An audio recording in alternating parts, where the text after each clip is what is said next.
Émission 787. Cette semaine, Catwoman Lonely City. En direct de Montréal, Québec, Canada, vous écoutez, oui, les Mystérieux Étonnants.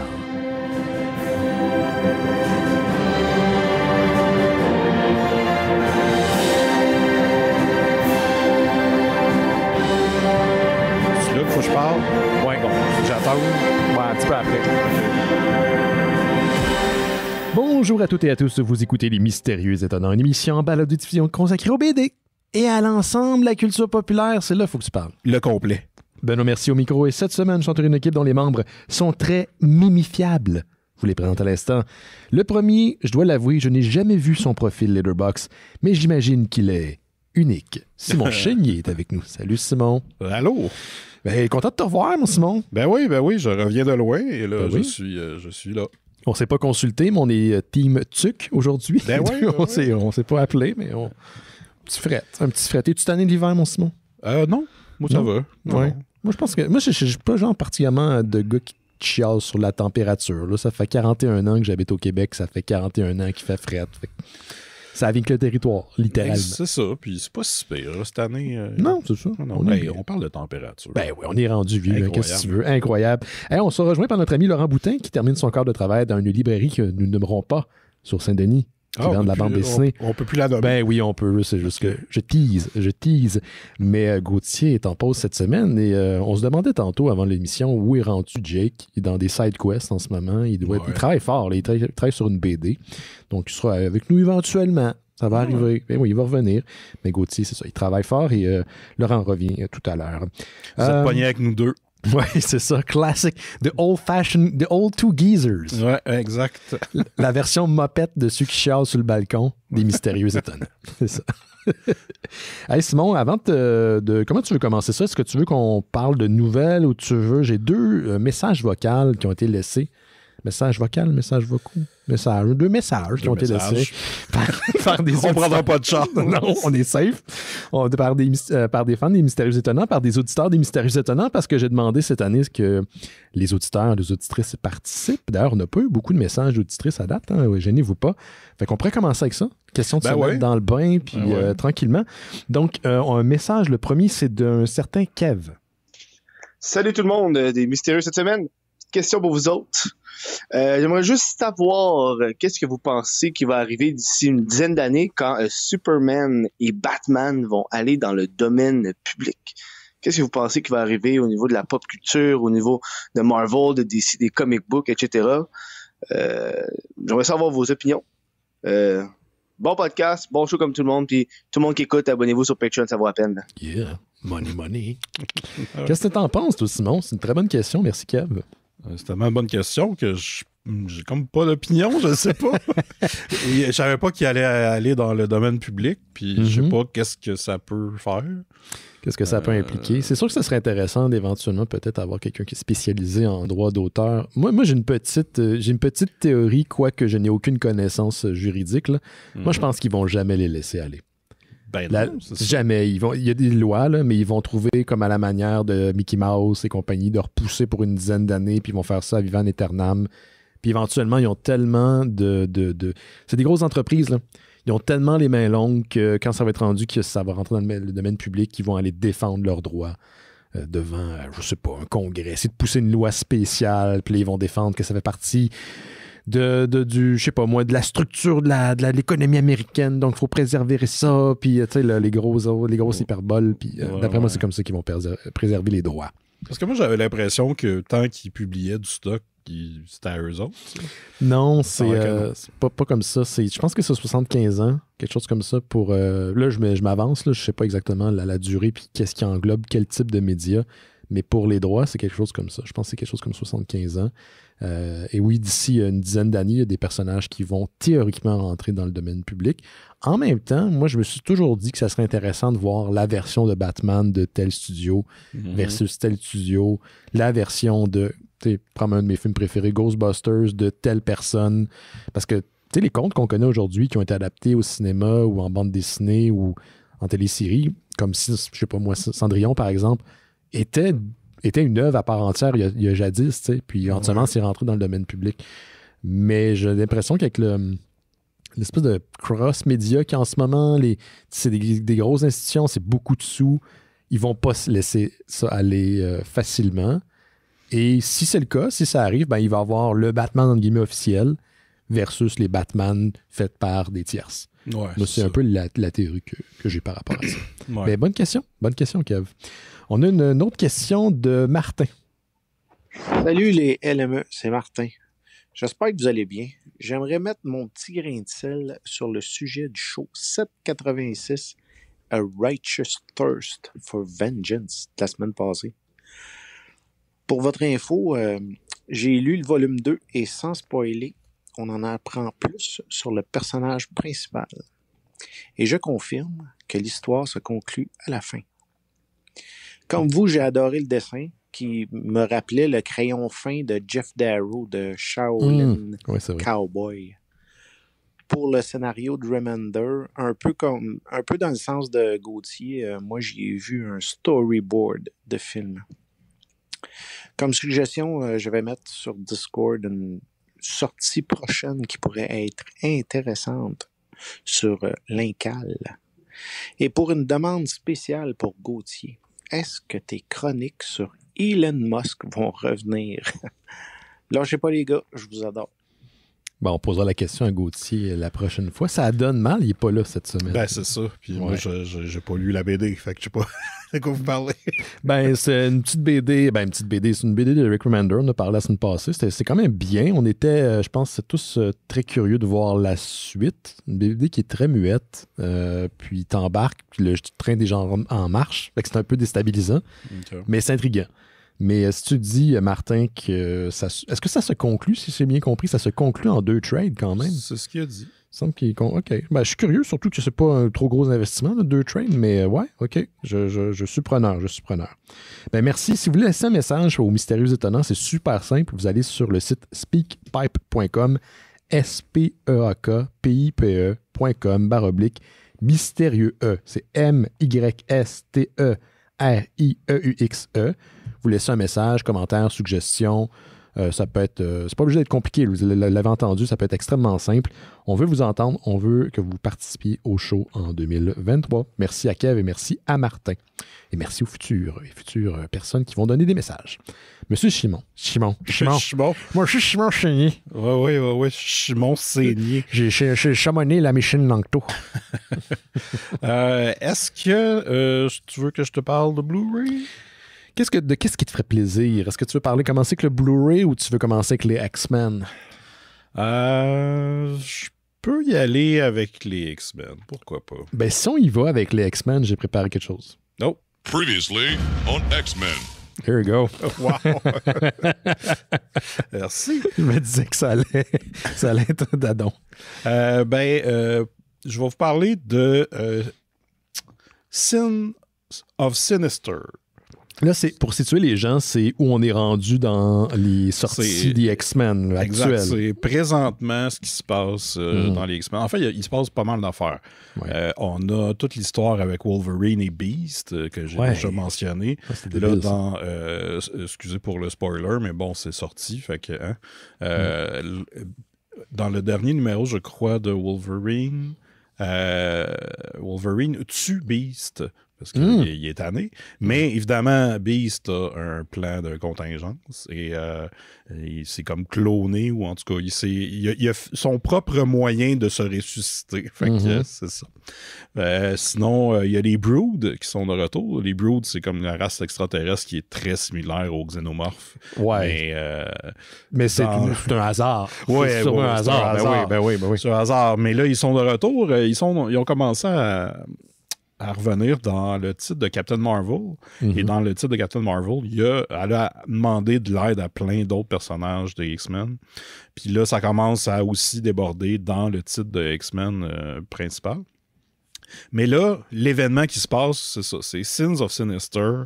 Et je vais essayer de le résumer rapidement, parce que sans trop rentrer dans les détails, mais tu sais, on sait avec House of X, Power of Ten, que Moira McTaggart on a découvert que c'était une mutante et qu'elle avait le pouvoir de comme la résurrection, tu sais, elle meurt, elle revient, puis là, elle se souvient de tout ce qui s'est passé. Puis là, son but, c'est ça, c'était de trouver un moyen que les mutants survivent. Mais là, finalement, elle est rendue méchante, en tout cas.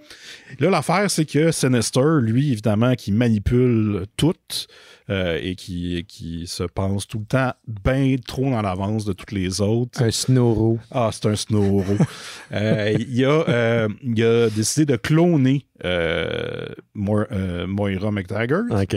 Fait que là, lui, il peut avoir plein de vies différentes. Je sais pas trop comment ça marche. Là. C'est X-Men, là, des fois, faut pas trop chercher. Ouais. Mais que jusqu'à temps que lui, il prenne le pouvoir du monde. Et là, ce qui arrive, c'est ça, c'est que dans le premier numéro, Sin of Sinister, on sait pas trop ce qui se passe, mais c'est comme si le Quiet Council, le conseil de Krakoa, la nation des mutants. C'est ça, eux, ils se rendent compte que Sinister veut tous les tuer puis prendre leur place, fait qu'ils le mettent dans le pit. Le pit, c'est l'espèce de place où tu garoches un mutant que soit tuer un mutant, soit tuer un humain, en tout cas. Ouais. Je pense que c'est comparable à Service Québec, mais version pour les mutants.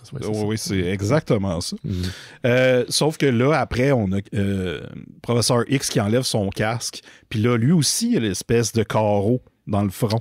Qu'est-ce qui se passe? Il s'est téléporté dans la tête. Non, c'est pas ça. Finalement, on apprend que Sinister a réussi à mettre dans le code génétique de la résurrection des mutants une petite partie de lui. Puis avec le temps, puis les tests, puis il a réussi à ce que tout le monde soit des versions de lui, mais en restant aussi leur personnage. OK. Et là, ça, c'est le premier numéro. Et là, après, on tombe...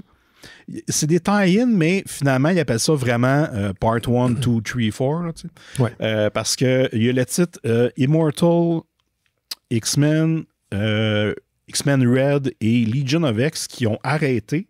Puis que là, ils ont changé de titre, mais c'est les mêmes auteurs. Fait que là, Immortal devient Immoral X-Men. X-Men Red devient Storm and the Brotherhood of Mutants. Et Legion of X devient Nightcrawlers. Et là, ces trois numéros-là se passent 10 ans plus tard dans un monde où Sinister est comme comment dire? Le dictateur, genre? Mais il n'est pas dictateur parce que tout le monde est des Sinister. Fait qu'il y a comme... même que on suit aussi Sinister qui est là, puis qui est comme un peu déçu de ce qui se passe. Genre, il est comme, c'est pas exactement ça que je voulais. Comment je vais faire pour... Un éternel insatisfait. C'est ça. Il est perfectionniste. Il chiale tout le temps. Mais c'est ça. Puis dans Nightcrawler, c'est que tu as plein de personnages qui ont muté avec le gène de Nightcrawler. Donc, il y a Spider-Man qui est rendu un genre de Nightcrawler. Fait qu'ils ont tous des pouvoirs de téléportation. Puis Nightcrawler, lui, est rendu une espèce de monstre démon qui est comme pas capable de parler. Est-ce qu'on sait si c'est un futur possible ou c'est un futur... Est-ce que c'est un des futurs possibles que voit McTarget ou c'est... Non, parce que justement, vu que Sinister a joué avec ça, puis là, il y a tellement de versions de Moira que chacune a 10 vies. Fait qu'il y a eu plusieurs essais, mais c'est pas dans les vies de la principale. Fait que techniquement, c'est ce qui arrive dans 10 ans dans l'univers des X-Men, mais qu'on voit maintenant. C'est une possibilité. Évidemment, on sait que ça va revenir à zéro. Oui, ils n'ont pas le choix, mais je trouve ça intéressant. Puis c'est ça, c'est que là, tu as ces trois numéros-là qui se passent 10 ans après, mais les trois prochains numéros, ça va se passer 100 ans après.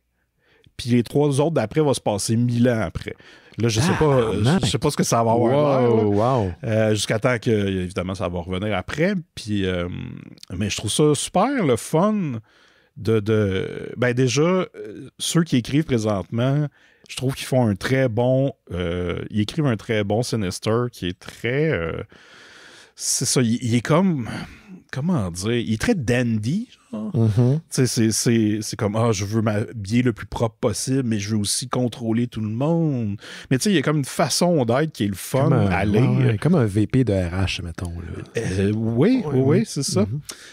Puis, il y a aussi, c'est ça, dans Storm and the Brotherhood of Mutants, il y a Storm qui, elle, c'est comme une des seules qui n'a pas été...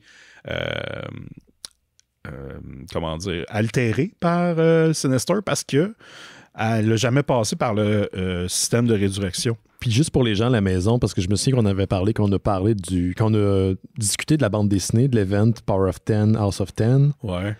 Donc, les mutants dans la nation de Krakoa, leur esprit est transféré grâce à Professor X dans des corps style clonés, donc ils n'ont pas la possibilité de mourir. Puis là, c'est dans ce processus-là que Mr. Sinister a intégré une espèce de gène. Ouais, c'est ça. Il dit, fait que c'est comme pas trop clair, là, puis... mais c'est ça qu'il a réussi à faire. Puis c'est ça, vu que Storm est allé sur Arakko, puis Arakko, c'est la planète Mars maintenant, qui est terraformée pour d'autres mutants. Cette nation-là, eux, ils n'ont pas le système de résurrection. Puis Storm, elle a dit, OK, je vais abandonner ça, puis je vais juste vivre sur la planète. Fait que si je meurs, je meurs. C'est ça qui est arrivé avec Magneto pendant... je me souviens quand il s'est sacrifié. Ouais, c'est ça. Donc là, c'est ça. Elle est maintenant est comme un groupe de rebelles qui vont essayer d'arranger ça. Mais tu sais, c'est Storm, fait que c'est sûr qu'elle va arranger ça. Je veux dire, elle est tellement hot, là, ça n'a pas de bon sens. Fait que c'est ça qui se passe. J'ai bien hâte de continuer ça. Ils ont l'air à s'amuser avec les X-Men depuis une couple d'années. Ouais. Puis, tu sais, je suis sûr qu'il y a du monde qui n'aime pas ça, là, parce que y a des changements, pis tout, mais moi, je trouve que c'est juste le fun à aller. Puis tu le sais que c'est un genre de what-if parce que ça va revenir. Il va sûrement avoir des conséquences quand même, mais c'est ça. Parce qu'il y a un numéro avant que ça commence là, où tu lis la BD, puis c'est Sinister qui tue tous les membres du conseil, mais plusieurs fois, parce qu'à chaque fois, ça marche pas son affaire. Okay. Fait que là, c'est là qu'il dit, OK, fait que finalement, si je m'intègre dans la génétique de tout le monde, peut-être qu'éventuellement... Ça va se régler. Puis, c'est ça. Fait que, c'est ça. J'ai d'autres choses, mais peut-être je vais en parler plus tard, parce que là aussi, qu'est-ce qui se passe dans ce que je suis en train de lire, qui se passe en 1993 aussi, c'est hot, puis je vais en parler, mais je vais pas... Laisse-moi te poser une question, parce que je sais pas, moi je suis pas à jour dans les X-Men, là, j'ai pas lu beaucoup de X-Men depuis Power of X puis House of X. T'as pas l'impression qu'il y a aucun des personnages qui sont plus des héros? On dirait qu'ils sont tous gris. Le professeur là, X est louche. Ils sont tous louches. Non, je te dirais qu'il y en a qui sont encore corrects. C'est juste que... comment dire? Je pense que ceux qui étaient un peu gris avant, là, c'est accentué pas mal. Mm-hmm. Mais, tu sais, Nightcrawler est encore pur. Colossus l'est plus, mais... Il l'est plus dans ce que je suis en train de lire aussi en 93. Fait que je sais pas. Magneto était rendu plus pur que d'autres. Fait que ça change. C'est ça.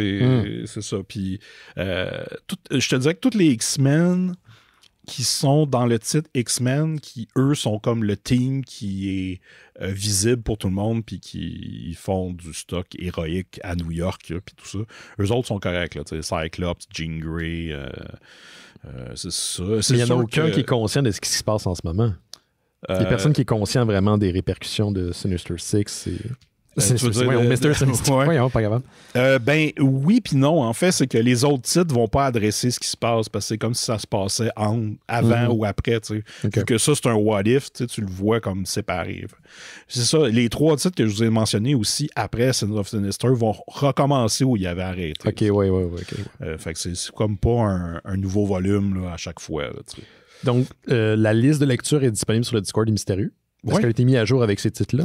Pas le Krakoa, mais l'autre, le X-Men classique, oui. Parfait. Donc, si vous allez dans la section BD, manga, en haut à droite, il y a une petite pinouche. Là, vous cliquez là-dessus, puis ça vous amène vers deux documents, deux Google Docs, puis il y a des listes de lecture pour les classiques X-Men, que Simon a commencé à lire il y a plusieurs mois de ça, mais qui est rendu... Ben, en fait, t'as passé au travers de 10 ans d'X-Men en genre un an, même plus que ça, 15 ans quasiment. 15 ans, en quoi, un an?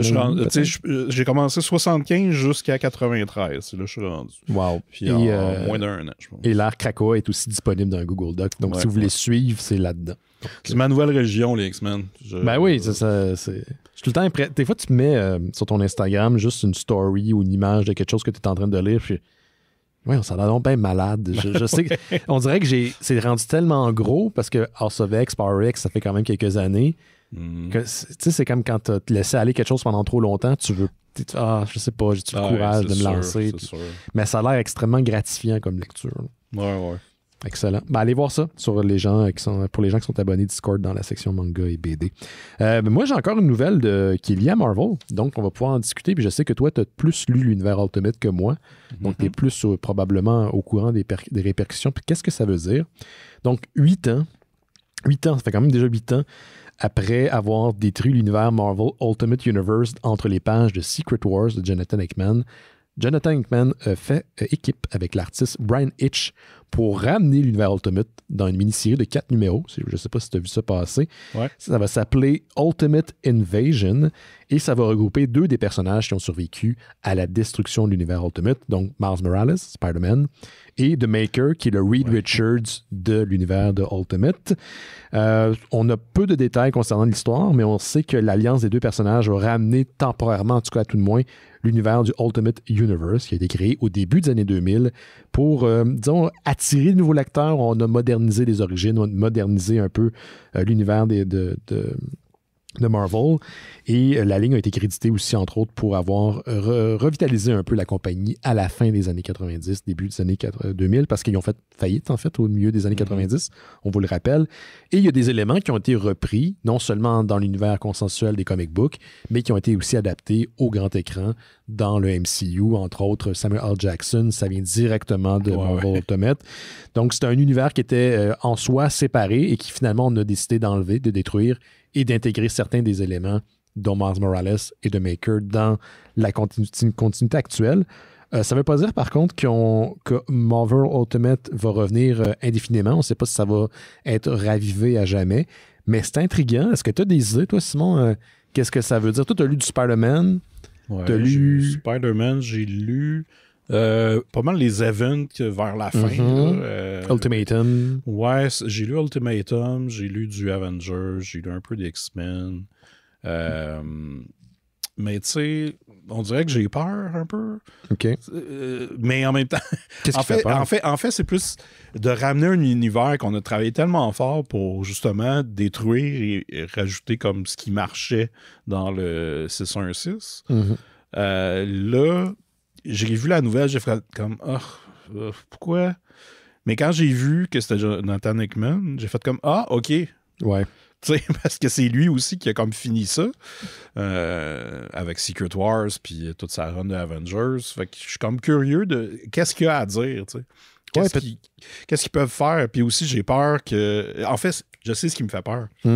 C'est le traitement des X-Men. Oui. Parce que dans le Ultimate Universe, il était pas super. Puis dans l'Ultimatum, il meurt quasiment tout. Ouais, toute la gang, je pense que Scott Summers mange une balle dans la tête. Puis... Ouais, c'est ça. Fait que je suis comme... J'espère, on dirait que je veux pas que ça qu'on revienne au point où ça s'est terminé. Il faudrait, je sais pas. Mais c'est drôle de quoi de spécial. Dans le communiqué que j'ai lu, là, je vais paraphraser là, parce que je peux pas vous le dire par cœur là, de mémoire, mais Jonathan Hickman a dit exactement la même chose. Je veux pas raconter une histoire où on l'a terminé. Je veux pas qu'on revienne où on était quand on a détruit Ultimate. Fait qu'il y a clairement un plan, puis on vient de parler de Krakoa, c'est le gars qui a mis en place les bases sur lesquelles les X-Men roulent depuis maintenant plusieurs années. C'est un gars qui a une grosse sensibilité à pousser les concepts, grosse sensibilité liée à la science-fiction, les high concepts. Donc, ça a l'air d'être un projet. En fait, je sais que c'est Marvel qui ont présenté l'idée à Brian Hitch et à Hickman. Ils ont accepté. C'est une équipe quand même qui est excellente. C'est 2 artistes respectifs dans leur métier qui sont excellents. Moi, je suis intrigué. En théorie, il aurait quitté X-Men pour faire ça. Exact. Donc, Ben, il y a une opportunité. Si ce n'est que pour 4 numéros, je suis partant. Go for it. Ouais. Puis, ça va sortir, je pense que c'est en 2023. J'ai pas la date exacte, mais d'ici quelques mois, là, je pense que cet été, le premier numéro va sortir. Je dis que j'ai peur, mais c'est sûr que ça va être bon. Là. Ben oui, c'est ça, Hickman.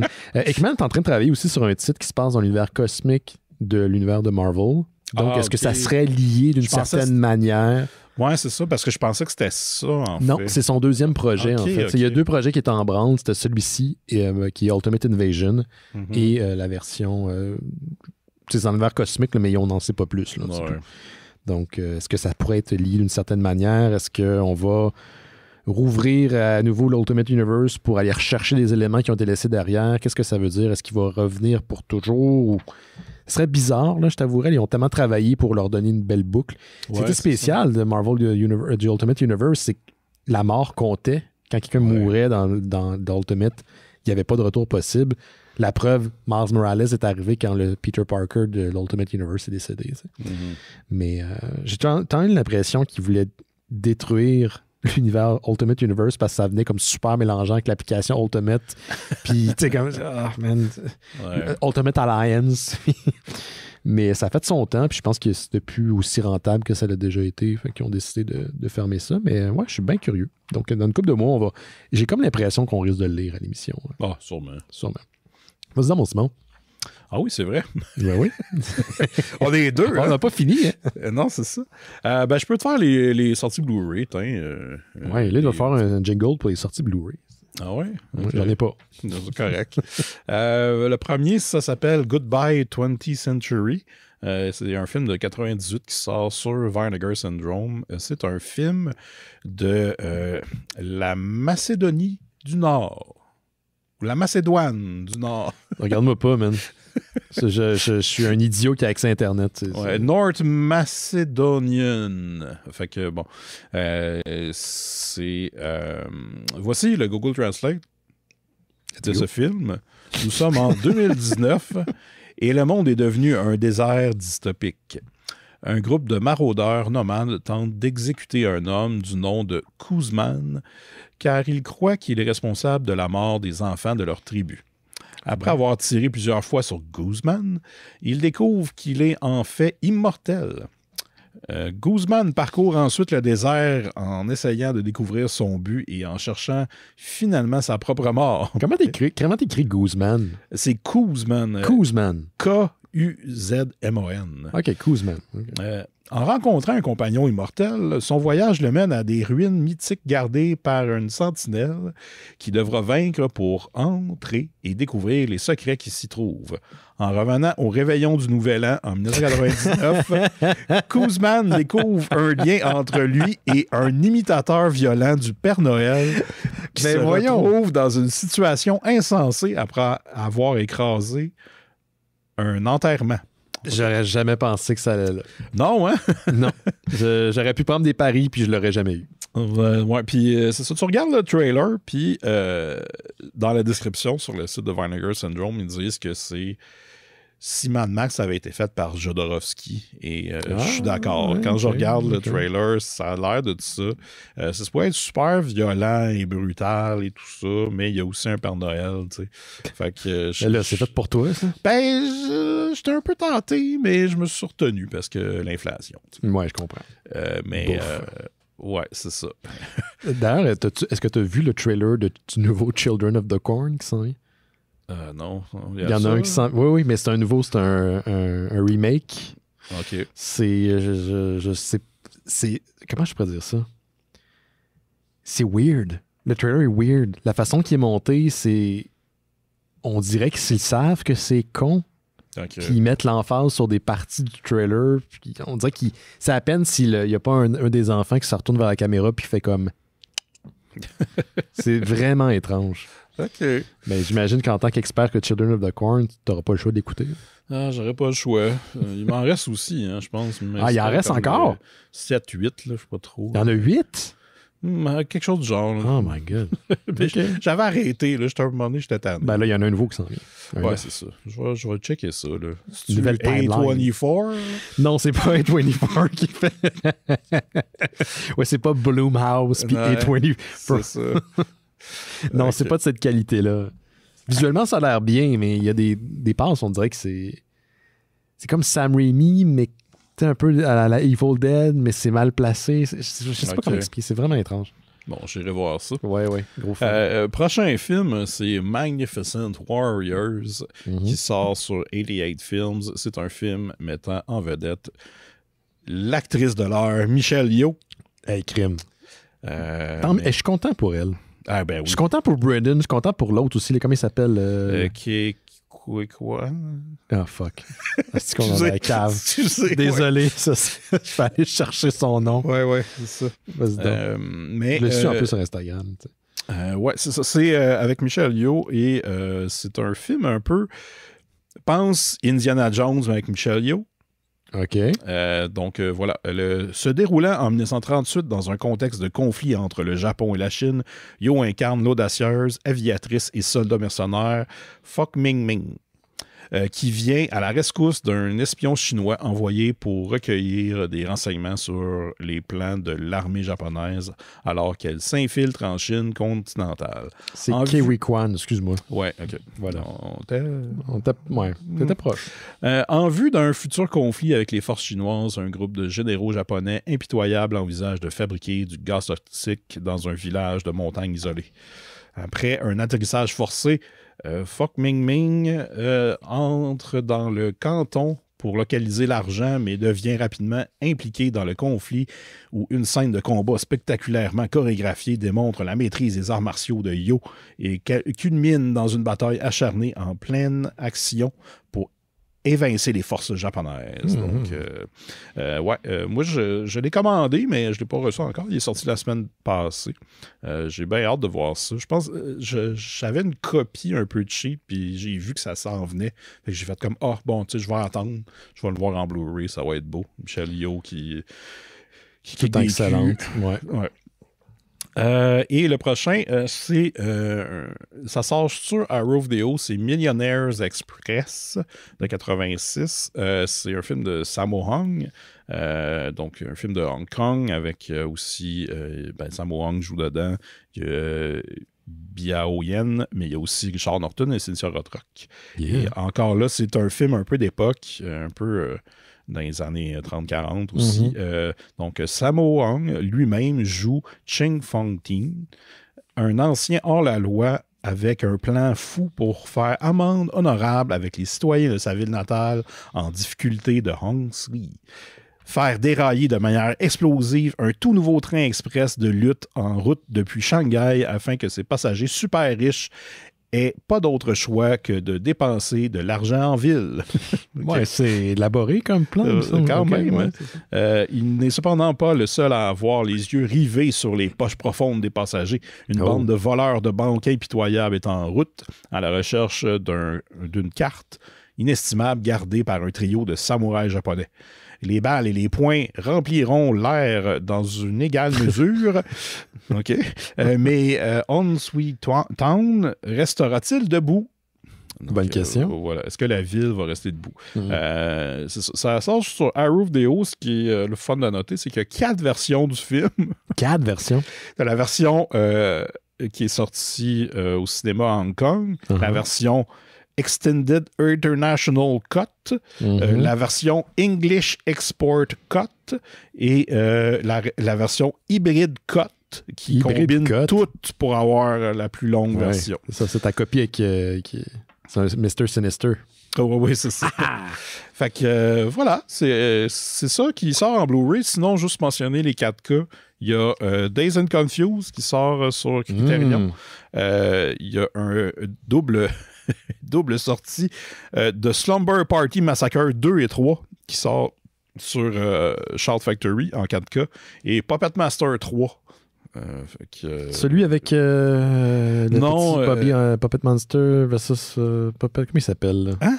L'autre, le versus Body Hunter ou Puppet Dollman, c'est ça que je cherchais. Dollman.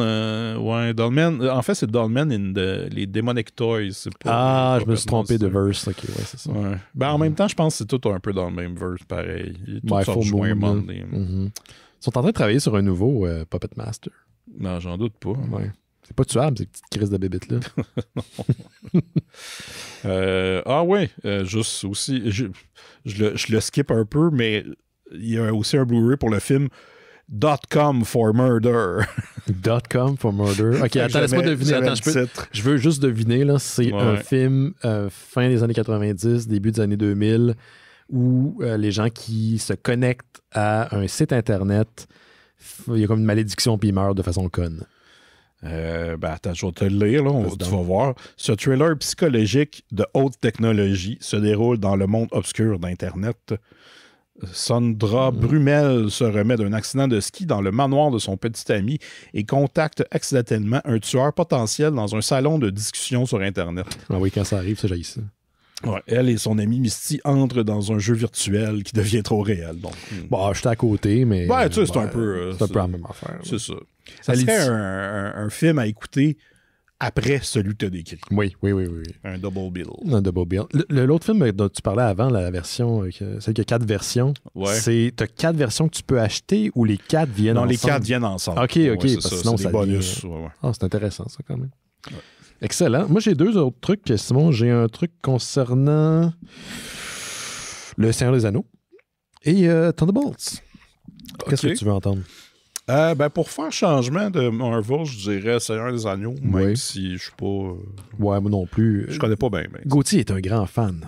Ouais, en plus. Ah oui, c'est plate qu'il soit pas là cette semaine. Il adore parler de ça. C'est Variety qui rapporte que Warner Brothers Discovery, parce que c'est ça l'espèce de trop long nom qu'on a donné à l'entreprise depuis la fusion avec Discovery, va s'apprêter à adapter une fois de plus des romans de l'auteur britannique J.R.R. Tolkien. C'est eux autres qui avaient fait la trilogie du Seigneur des Anneaux au début des années 2000. Ça avait été suivi par The Hobbit, bien sûr. Puis l'annonce a été faite jeudi dernier par le président directeur général, celui qui a le nom d'un méchant d'un film de James Bond, puis David Zaslav, qui a dit que justement, ça c'est en préparation. On n'a pas de détails, on ne sait pas quelles œuvres vont être adaptées, parce qu'il y en a qui sont plus adaptables, en guillemets, que d'autres. Tu sais, c'est beaucoup... Tolkien a surtout écrit sur le canon de l'univers du Seigneur des Anneaux, sur la Terre du Milieu, après The Hobbit et Le Seigneur des Anneaux. Il n'y a pas vraiment d'histoire que je vois là-dedans, personnellement, qui pourrait être adaptée, quoique je suis sûr qu'un combat qui a eu lieu 1000 ans avant, ou enfin la même qui peut être... pour lequel on peut trouver bien des raisons pour faire des films. Donc, on ne sait pas la ligne du temps non plus qui sera exploitée. Le réalisateur, je disais, il n'y en a pas d'attaché. Par contre, il y a un truc weird qui est sorti durant l'annonce, en fait, initiale de Warner Brothers, c'est que Frank Walsh et Philippa Bowens, ces 2 collaborateurs de Peter Jackson qui ont travaillé avec lui sur Le Seigneur des Anneaux, ont dit que le studio les avait gardés dans la loupe tout au long du développement des nouveaux projets qui s'en viennent, sans rajouter plus. Donc, qu'est-ce que ça veut dire? Est-ce qu'on est en train de teaser la potentielle participation de Peter Jackson au nouveau film, ou à tout le moins un dans la gang? Le futur nous le dira, mais c'est un peu bizarre qu'on ajoute ça dans le communiqué comme tel. Ouais. Est-ce qu'au contraire, est-ce que peut-être que les studios d'effets spéciaux de Peter Jackson pourraient travailler à ce niveau-là? Ouais, whatever. Je trouve ça quand même intriguant. Ils ont été gardés dans la boucle. C'est comme ça qu'on a présenté ça. Il faut dire que Le Seigneur des Anneaux avait rapporté 3 milliards pour le studio à l'époque et The Hobbit à peu près le même montant. Donc, c'est beaucoup d'argent. Donc, le Warner Brothers Discovery aurait avantage s'ils veulent ramener Peter Jackson qui est associé à cet univers-là cinématographique. Et là, la série qui est sur Prime, je pense. Amazon Prime, oui, c'est ça. Ça, est-ce que c'est un what if de Lord of the Rings? Ou non, c'est une adaptation d'un des livres? C'est ça, ça fait partie des nombreux contes. Et là, je suis sûr qu'il y a un fan de Tolkien là, à la maison. C'est moi qui s'arrache les cheveux là, parce que c'est un univers qui est extrêmement vaste, très copieux. Ça fait partie du deuxième ère de l'univers du Seigneur des Anneaux, si je me souviens bien. Okay. Et dans les livres, dans les contes que Tolkien a écrits, en parallèle ou en même temps que Seigneur des Anneaux et après, où il développait plus son monde puis sa mythologie, ça fait partie des contes fondateurs de l'univers de la Terre du Milieu. Donc, il y a adaptation à faire, mais tu sais, c'est écrit comme des contes bibliques. Okay. Tolkien lui-même était un grand croyant, il était chrétien. Ouais. Ben, il était à tout le moins, il était chrétien. Puis ça se reflète beaucoup dans ses écritures. Donc, il était fasciné. Lui, en fait, son but, c'était de mettre un univers autour de ce qu'il avait créé. Mais il n'a pas écrit de livre à la manière du Seigneur des Anneaux ou à la manière de The Hobbit Il a juste écrit d'autres contes. Fait que ça, il y a matière à adapter, puis la série se passe dans le deuxième ère. Mais tu sais, il y a adaptation parce que ça se passe sur genre 1000 camps là, dans les livres. Puis ils ont pris plein de petits éléments. Puis on les a combinés, c'est ça. Parce que sinon, je veux dire, c'est pas adaptable, là, 1000 ans en télésérie. Mais j'ai l'impression que c'est un peu aussi pour ça que Warner Brothers Discovery a décidé de mettre le cash. C'est d'aller chercher les propriétés qu'ils peuvent développer pendant qu'ils peuvent, parce que leurs compétiteurs, qui est Amazon Prime, donc Amazon Studios, ont aussi des poches extrêmement larges. Ouais. Donc, le potentiel d'aller réserver d'autres œuvres, d'autres livres qui peuvent être adaptés. Donc, c'est un peu une manière de faire une attaque préventive pour pas qu'eux autres s'emparent des droits. Puis tant qu'ils ont accès à l'IP. Exact. Ils peuvent le développer de différentes façons. C'est quand même bien, là. Je sais que c'est pas tout le monde qui avait aimé la série du Seigneur des Anneaux de Ring of Powers. Moi, j'avais bien aimé ça. J'avais surtout aimé le fait que, sans être directement connecté à l'univers développé par Peter Jackson, parce que c'est un autre studio, c'est pas les mêmes créateurs, il y a une certaine conformité visuelle, il y a une certaine approche. Je pense qu'il y a des concepteurs qui ont travaillé sur l'original, ont travaillé aussi sur la série, donc sans être directement liés à des vases communicants. Puis ça, c'est le fun. En tant qu'audience, de retrouver des similitudes, c'est apprécié. C'est comme une marque de respect aussi en même temps. Donc, mais en tout cas, qu'importe ce qu'il y en est, là, si vous êtes fan du Seigneur des Anneaux, il y a du stock qui s'en vient dans les prochaines années. Gauthier va être très content de cette nouvelle. Il va pleurer de joie, là, c'est sûr. Fait que c'était ça la nouvelle. OK. Moi, je peux te parler encore des X-Men, tant qu'à faire. Previously on X-Men. Et voilà. Ouais. Je peux vous parler où je suis rendu, c'est ça, dans ma lecture des vieux X-Men. Je suis rendu... je dirais l'événement, mais l'événement il est tellement séparé, mais ça s'appelle Fatal Attraction. Et ça, c'était tous les collectionneurs de l'époque, ceux qui achetaient les numéros, vont se souvenir que c'était les couvertures avec un petit hologramme dessus. Celui qui était en haut à gauche, là? Il était plus... à droite, dans le milieu. Ça avait comme la grosseur d'une carte à collectionner. OK. Ça s'appelle Fatal Attraction. Bon, ça.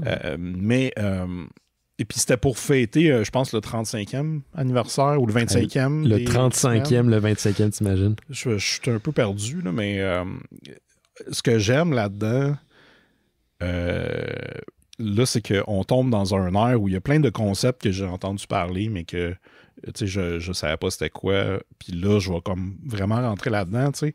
On a introduit le Legacy Virus, qui est comme l'allégorie du sida, mais pour les ah, mon Dieu!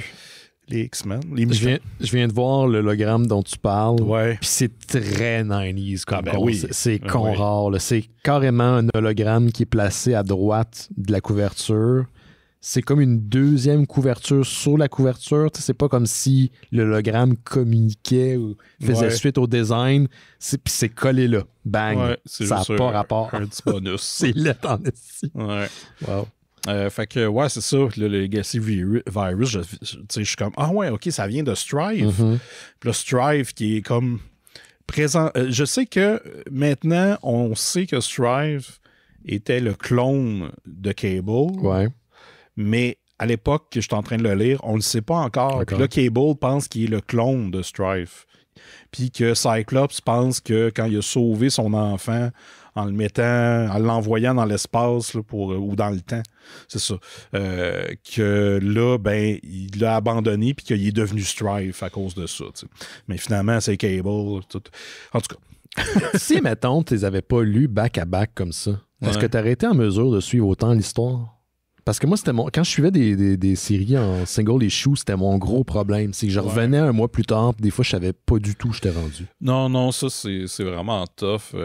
Puis même, tu sais, il y a des affaires que j'ai lues, que j'ai oubliées. Quand quelqu'un m'en parle, je suis comme, ah ouais, ok, je me souviens. Mais, tu sais, je suis comme pas, j'ai pas tout ce que j'ai lu dans la tête pendant que je suis en train de lire. Puis des fois, ouais, c'est comme... au moins, ils te le disent, là, tu peux regarder dans ce numéro-là. Il y a la petite étoile. Là. Le petit carré d'éditeur. Ouais, puis là, c'est plus facile d'aller voir qu'avant.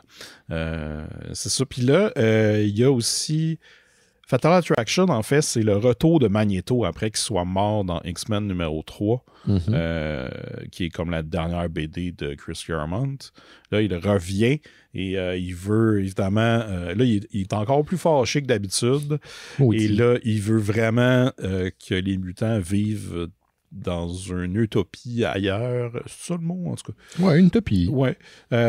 Sauf que là, c'est sur son astéroïde dans l'espace. L'astéroïde M. Exact. Mais c'est drôle parce que tu lis ça et tu te dis, OK, mais c'est un peu ça qu'ils veulent faire dans Krakoa. Mais Krakoa, c'est moins violent, disons, comme concept. Krakoa, qui est aussi une reprise un peu de Genosha. Ouais. C'est ça. Puis Genosha aussi, que on en parle depuis un bout, que c'est plus, là, c'était plus une nation très, comment dire, sous une dictature et les mutants étaient des esclaves et tout ça. Puis là, je sais qu'éventuellement, ça va devenir plus le paradis pour eux avant que Cassandra Nova les fasse toutes sauter. Mais bon. Il y a aussi, c'est ça, avec le retour de Magneto, il y a le retour des acolytes qui sont comme ceux qui voient Magneto comme leur dieu, en fait, puis qui vont suivre ce qu'il dit. Sauf que le dirigeant des alcooliques... des alcooliques. Des acolytes, c'est Fabian Cortez, puis lui, il est un peu trop... Je veux prendre le contrôle de tout, fait qu'il... Disons que... Ça fait une bonne dynamique entre Magneto et ses acolytes et Fabian parce que ils vont le suivre, mais là, ils vont se rendre compte que finalement, il fait des affaires qu'il ne devrait pas. Puis, en tout cas, je ne veux pas trop rentrer dans les détails, mais c'est parce que j'ai pas de notes, en fait. Je fais juste sortir ça de ma tête. Là. Mais il y a aussi, avec les acolytes, il y a aussi les Upstars. Et là, les Upstars, ça, honnêtement, j'avais jamais entendu parler de ça, mais... C'est comme un groupe de monde qui font un jeu où il faut qu'ils tuent le plus de mutants possible. Malgré que eux, c'est des mutants, sauf pour un qui est Creighton Creed, qu'on va apprendre plus tard, qui est le fils de Sabretooth, là, mais... Puis là, eux, c'est ça, ils ont une compétition pour tuer le plus de mutants possible. Fait que là, t'as le premier numéro de Fatal Attraction qui commence avec les acolytes qui rentrent dans un hôpital puis qui tuent les gens malades. Très 90s, hein? C'est très 90s, très extrême. T'es comme tabarnak, OK. Puis, sauf que c'est ça, là, ils ont juste tué des humains qui étaient en train de mourir. C'était pas... En tout cas, leur game marche pas, là, mais bon, fait que... leur game marche pas. Ouais, c'est ça. Puis là, ça, c'est organisé par Celine, qui est la sorcière... Celine Dion? Oui, c'est ça. Ouais, Celine Dion, qui est la sorcière du Hellfire Club. En tout cas, c'est... Je sais pas où ça s'en va, tout ça, mais c'est le fun. Il y a aussi, c'est ça, avec tout ça, avec une des premières personnes qui est morte avec le Legacy Virus, c'est Illyana Rasputin, qui est la sœur de Cyclops. Oui, Colossus, oui, excuse. Mais qui est aussi Magic. Mais là, dans la BD où on s'en était rendu, elle était revenue à son âge enfant. Parce que c'est ça, elle était dans les New Mutants pendant un bout parce que, vu qu'elle était pognée dans les limbes, dans Limbo, en fait, elle a vécu plusieurs années là, puis là, quand elle est ressortie, elle était plus vieille. Puis là, elle était dans les New Mutants pendant un bout, puis là, à un moment donné, elle est retombée en enfance, puis là, elle était une petite fille. Puis là, c'est ça, c'est que Colossus, en fait, avant d'avoir perdu sa sœur, qui est décédée du virus, ses deux parents ont été assassinés, puis son frère s'est suicidé. Fait que là, lui, il est comme... Ça va pas bien. Non, ça va pas bien, puis il est un peu... il garde sa forme métallique parce que, justement, il est de glace, puis il n'y a plus d'émotion. Là. Ils ont tout enlevé, fait que là, il rush bien gros là-dessus. Fait que... Ça a l'air downer, man, de lire du 90s, pour vrai. Ben, c'est downer, mais en même temps, il y a quelque chose de le fun, là, c'est... il y a comme de l'énergie, surtout dans le dessin. Puis, tu sais, tout va vite. Puis, vu qu'il y a plusieurs livres, c'est le fun de suivre un peu la continuité parmi tout ça. Parce que, c'est ça, tu sais, je lis X-Men, Uncanny X-Men, Excalibur, X-Force, X-Factor, Cable, Wolverine, X-Men Unlimited aussi. Fait que ça en fait beaucoup. Une chance qu'il y a un ordre pour lire ça, parce que tabarnane, ça serait compliqué. T'imagines à l'époque, t'allais au magasin, ouais. Puis, tu sais, à part peut-être de Wizard ou des... Il n'y avait pas vraiment de magazines spécialisés dans les comic books, là, à part Wizard. Ouais. Tu ne pouvais pas vraiment prévoir ce que tu allais acheter. Là. Tu y allais puis tu découvrais au fur et à mesure que ça sortait. Ouais, c'est ça. Puis, tu sais, même des fois, dans un numéro, à la fin, ils vont me dire ça continue dans tel numéro, mais entre d'autres affaires. Il y a plein d'affaires, c'est ça, exact. Ça a été le foutoir là, aussi pour le Clone Saga à l'époque. Je me souviens que ça faisait chier tout le monde. Il y avait genre 26 titres de Spider-Man, puis là, tu retrouvais des... Il y avait des storylines entre des storylines, puis c'était super difficile de se retrouver. Mais là, c'est ça, là, je suis vraiment rendu dans Fatal Attraction où Magneto vient de revenir, vient de déranger les funérailles de Illyana Rasputin avec son concept de « vous venez avec moi, sinon je vous tue toutes ». Là, finalement, à cause de Bishop qui réussit à avoir tous les pouvoirs de tous les X-Men, il réussit à se débarrasser un peu de Magneto. Un autre schnappant. Ouais.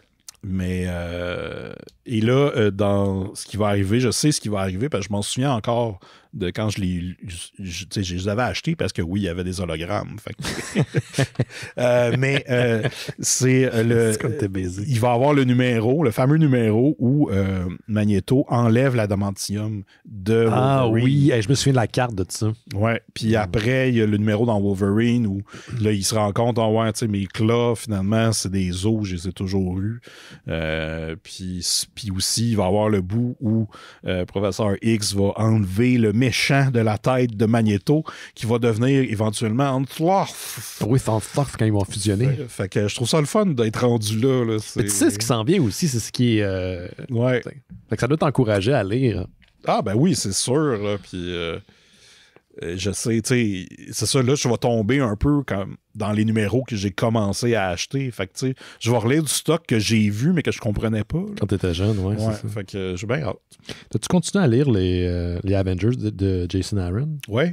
Là, c'est ça là, je sais qu'il finit sa série ou ça a peut-être fini là, en single, je sais pas. Là. C'est pas encore fini. On est dans la finale. Là. OK. Parce que là, j'ai remarqué qu'il y avait plein de nouveaux titres qui étaient en sollicitation pour les prochains mois des Avengers. Ouais. Donc, non seulement un Avengers, mais il y a Avengers All Out qui a été annoncé. Il y en a un autre, là, je les connais pas toutes par cœur. Il y en a au moins 2, là, minimum. T'as-tu idée, là, c'est lequel titre principal d'Avengers qui va poursuivre l'histoire de Jason Aaron quand il aura terminé? Ou, ça va être le Avengers principal. Je pense que ça va être Jed McKay qui le fait. Ouais, ok, c'est ce que j'ai vu aussi. Là, ouais. Mais c'est ça, c'est que là, pour lire la finale de Avengers de Jason Aaron, il faut aussi lire Avengers Forever. Ouais. Puis, mais ça se lit bien, là.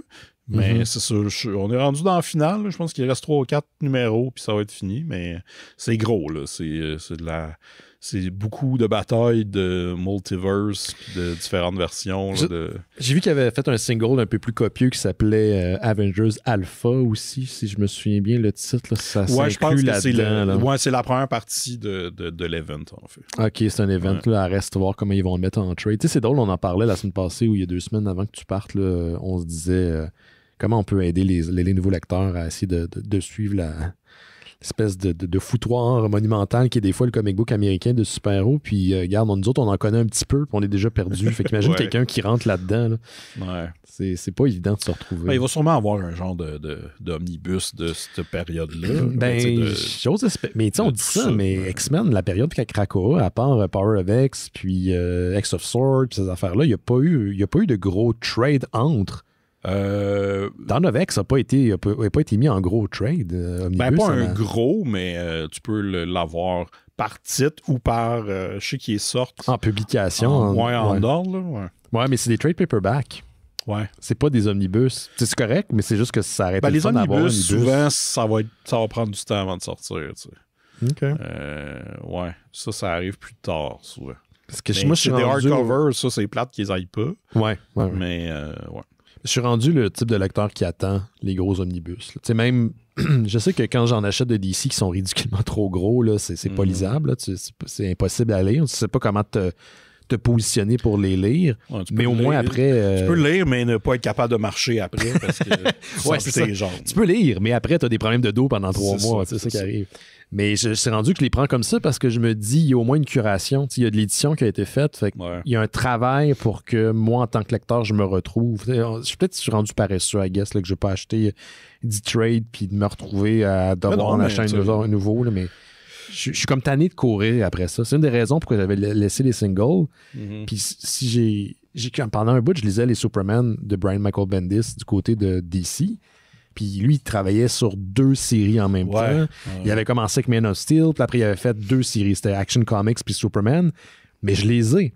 Mais si je regarde le côté, voyons, Gauthier était où là, pour nous dire c'est quoi cette affaire-là? Là? La reliure, qu'importe. Les numéros sautent. Fait que t'as 1, 2, bang, puis là, ça suit, mais il n'y a plus de numéro. C'est juste le titre de la série. Fait que comment je suis posé de me retrouver si on me prend pas un peu par la main? Ouais, c'est ça. L'Internet est ton meilleur ami dans ce temps-là. Et des fois même... C'est plate que t'as pas le choix. Mais... T'as pas le choix, mais c'est ça. OK. T'avais-tu autre chose concernant les X-Men pour l'instant? Non, je pense que là, j'en ai assez parlé. Excellent. Je vais parler de... À moins que je parle du cartoon! Ben, on peut parler du cartoon. J'ai ton... Previously on X-Men. J'ai ton jingle. Pas grand-chose à dire, mais je suis rendu à la saison 4. Je viens de commencer la 4e. Si vous voulez un résumé de l'histoire des X-Men, c'est parfait parce que ça adapte bien des histoires que j'ai lues. Puis, qui sont à peu près de la même période aussi, c'est ce qui est le fun. Ouais. Un qui en a beaucoup à dire, c'est notre ami Laurent Boutin qui vient de se joindre à nous. Salut Laurent. Ah ben. Beaucoup à dire. Ben, j'espère bien. Ah ouais, OK. Salut. Bon point. Ouais, c'est ça. Ouais. Ça va-tu, Laurent? Vous m'avez mis on the spot, là. Ben là, tu viens d'arriver.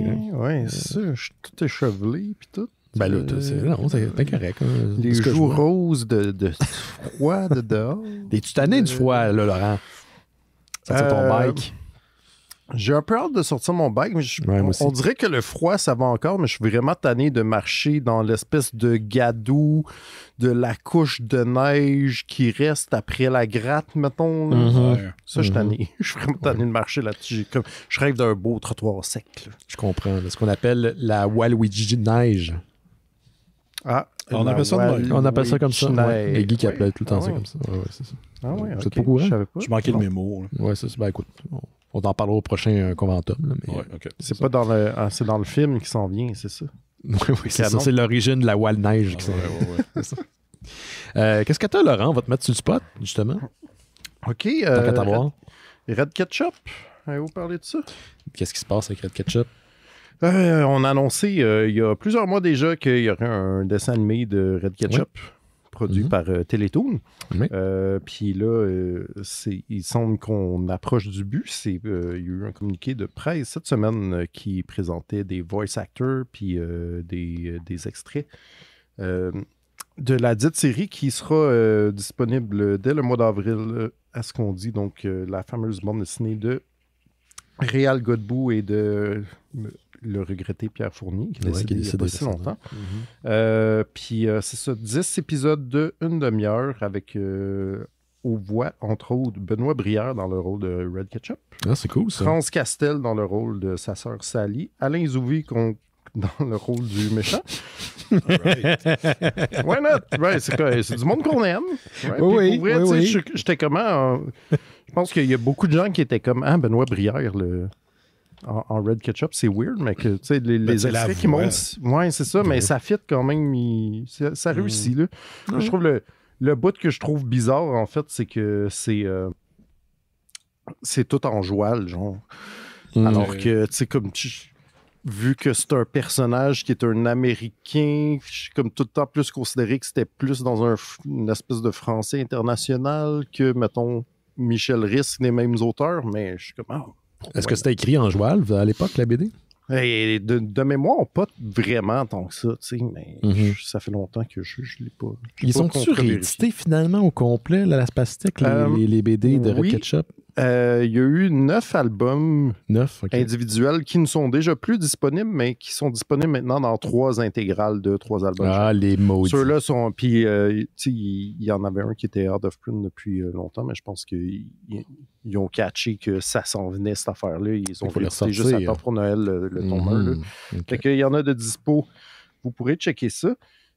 Par contre, là, c'était un peu weird parce qu'il y a eu ce communiqué-là de la part de Télétoon la nuit, puis le lendemain, il y avait aussi un communiqué qui disait que Télétoon n'existait plus. Ouais.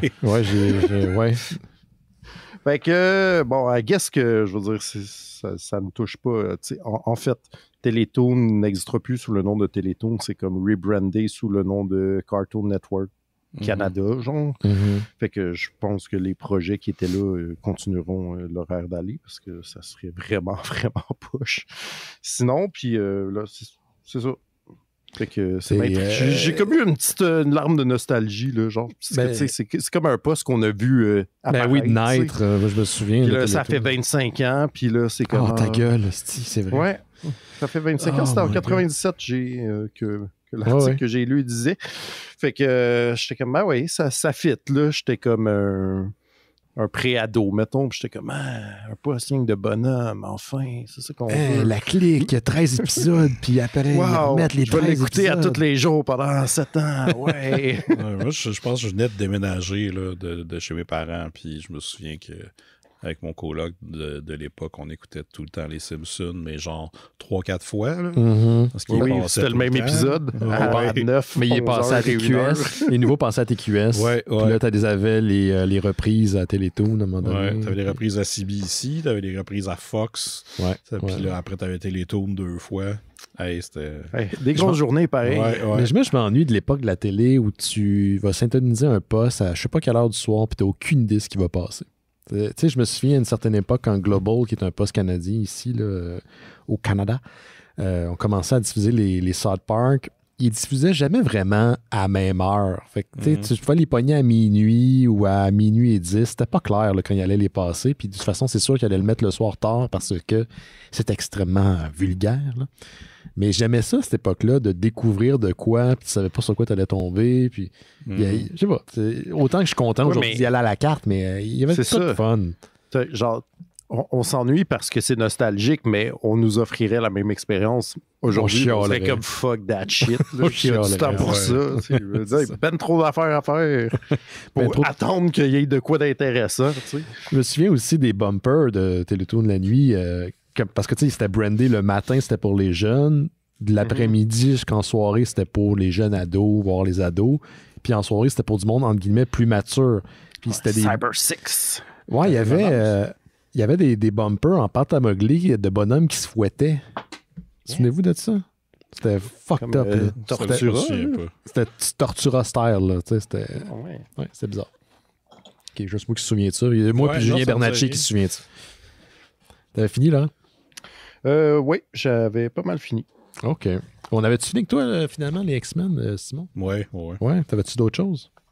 Ah, ben, je peux vous parler des films que j'ai écoutés. Ben oui, t'as ton absence. Ah oui, j'ai hâte. Il y en a un que j'ai hâte. Je sais pas si t'avais prévu en parler. Mais... Ben, tu me diras lequel, au pire. Ça avait l'air russe. Ah, ben, c'est le premier que je vais vous parler. Un film qui s'appelle, en anglais, ça s'appelle The Sword and the Dragon, mais en version russe, c'est Ilya Muromets. Je ne sais même pas s'il faut prononcer le S, mais c'est un film de 1956. C'est un gros conte folklorique russe adapté au cinéma à la manière des gros films épiques à la Ben-Hur et Moïse et tout ça. Et là, c'est l'histoire d'un villageois qui ne peut pas marcher.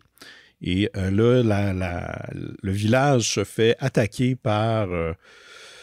je crois comme l'armée de Genghis Khan ou quelque chose du genre, c'est pas trop clair, et qui kidnappe sa femme, et là lui il est comme je peux rien faire, fait que là tu sais il est dans sa petite maison, Puis là, finalement, il y a un genre de sorcier qui passe dans le village qui lui donne le pouvoir de marcher, mais en même temps, il devient super fort. Et là, il devient le héros du communisme en allant protéger Kiev de l'attaque de ces Mongols. Non, c'est super intéressant. Puis l'affaire, c'est que là-dedans... c'est ironique, c'est ce que je veux dire. Là, aller protéger Kiev, c'est pas ce qu'ils font en ce moment. Là. OK. Ouais, non, excusez. Mais là, ce qui arrive, c'est que il y a aussi un dragon à 3 têtes. Il y a aussi un petit lapin qui joue des bongos. Il y a des chansons. Tout est beau. Là. Tu regardes là, chaque plan, puis on dirait que c'est comme une peinture. Parce que, évidemment, le décor, souvent, est une peinture. Mais c'est super bien fait. Puis, tu sais, genre, il faut que tu sois dans le mood pour écouter ça. Puis, je l'étais. Fait que j'étais comme content. Tu sais, j'aurais pu le commencer puis me dire, ouais, finalement, c'est comme un peu plate. Mais non, c'est vraiment pas plate. De quelle année, ce film-là? 1956. OK, c'est d'époque, là. Oui, c'est d'époque. C'est d'époque, puis c'est vraiment... Tu vois que c'est vraiment une très grosse production pour l'époque. Il y a vraiment beaucoup de figurants. Il y a une scène où il y a une montagne de monde, mais genre qui sont tous empilés par-dessus, puis là, il y a un gars à cheval qui monte par-dessus. Puis là, il se fait pitcher une roche par une catapulte, puis là, il revole. En tout cas, c'est magnifique. Wow. Puis, qu'est-ce que je pourrais dire? Ouais, c'est ça, c'est que le film, moi, je l'avais déjà vu, mais dans la version Mystery Science Theater 2000. Avec des commentaires par-dessus. Des commentaires, puis tu sais, une version choppée, lettre. Tu sais, là, je l'ai vu dans sa langue originale, remasterisée. Puis, c'est ça, il est disponible en Blu-ray, puis ça vaut vraiment la peine. C'est tout un film. Moi, j'étais très séduit par le dragon que j'ai vu dans tes stories. Ouais.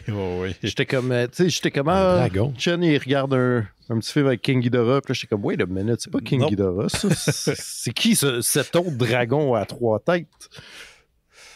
Fait qu'il y a des lapins qui jouent des bongos, des montagnes humaines avec un cheval par-dessus, une catapulte, puis un King Ghidorah. Ouais. C'est une métaphore communiste. Mettons. Tabarnak. OK. C'est plus un conte là, d'un héros qui va nous débarrasser de l'envahisseur. Je vois ça.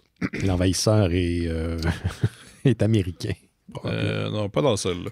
Okay. Un autre film que j'ai regardé, c'est un film de Ringo Lam, un film de Hong Kong qui s'appelle Undeclared War de 90. Et là, si vous voulez voir des batailles de guns, du monde qui explose, des cascades qui n'ont pas d'allure, un film qui s'en calisse de tes sensibilités, genre qui va juste te garrocher du stock dans les yeux, là, c'est Undeclared War, c'était magnifique. C'est un genre de policier, un agent de la CIA qui enquête sur un terroriste. Le terroriste est joué par le gars qui jouait Bennett dans Commando. Ah oui, c'est double. Ouais. Okay. Là, il y a des cheveux blancs, mais il y a aussi... c'est un terroriste qui aime se déguiser. Mm-hmm. Puis là, le gars de la CIA se met en équipe avec une police spéciale de Hong Kong. Puis là, les deux, ben évidemment, s'entendent pas super bien, mais finalement, ils vont combattre le terrorisme. Mais l'affaire, ce qui est le fun, c'est que les personnages parlent dans leur langue, donc t'as le gars de la CIA puis le terroriste qui vont parler en anglais, mais t'as les policiers qui vont parler en chinois, en fait. Mm-hmm. Puis t'as vraiment le feeling de film international. Ça, c'est le fun. Et aussi le fait qu'il y a des personnages secondaires qui sont joués par du monde qui font des ninjas dans des films de Godfredo. Ça me rendait heureux. Tu le reconnaissais? Ouais.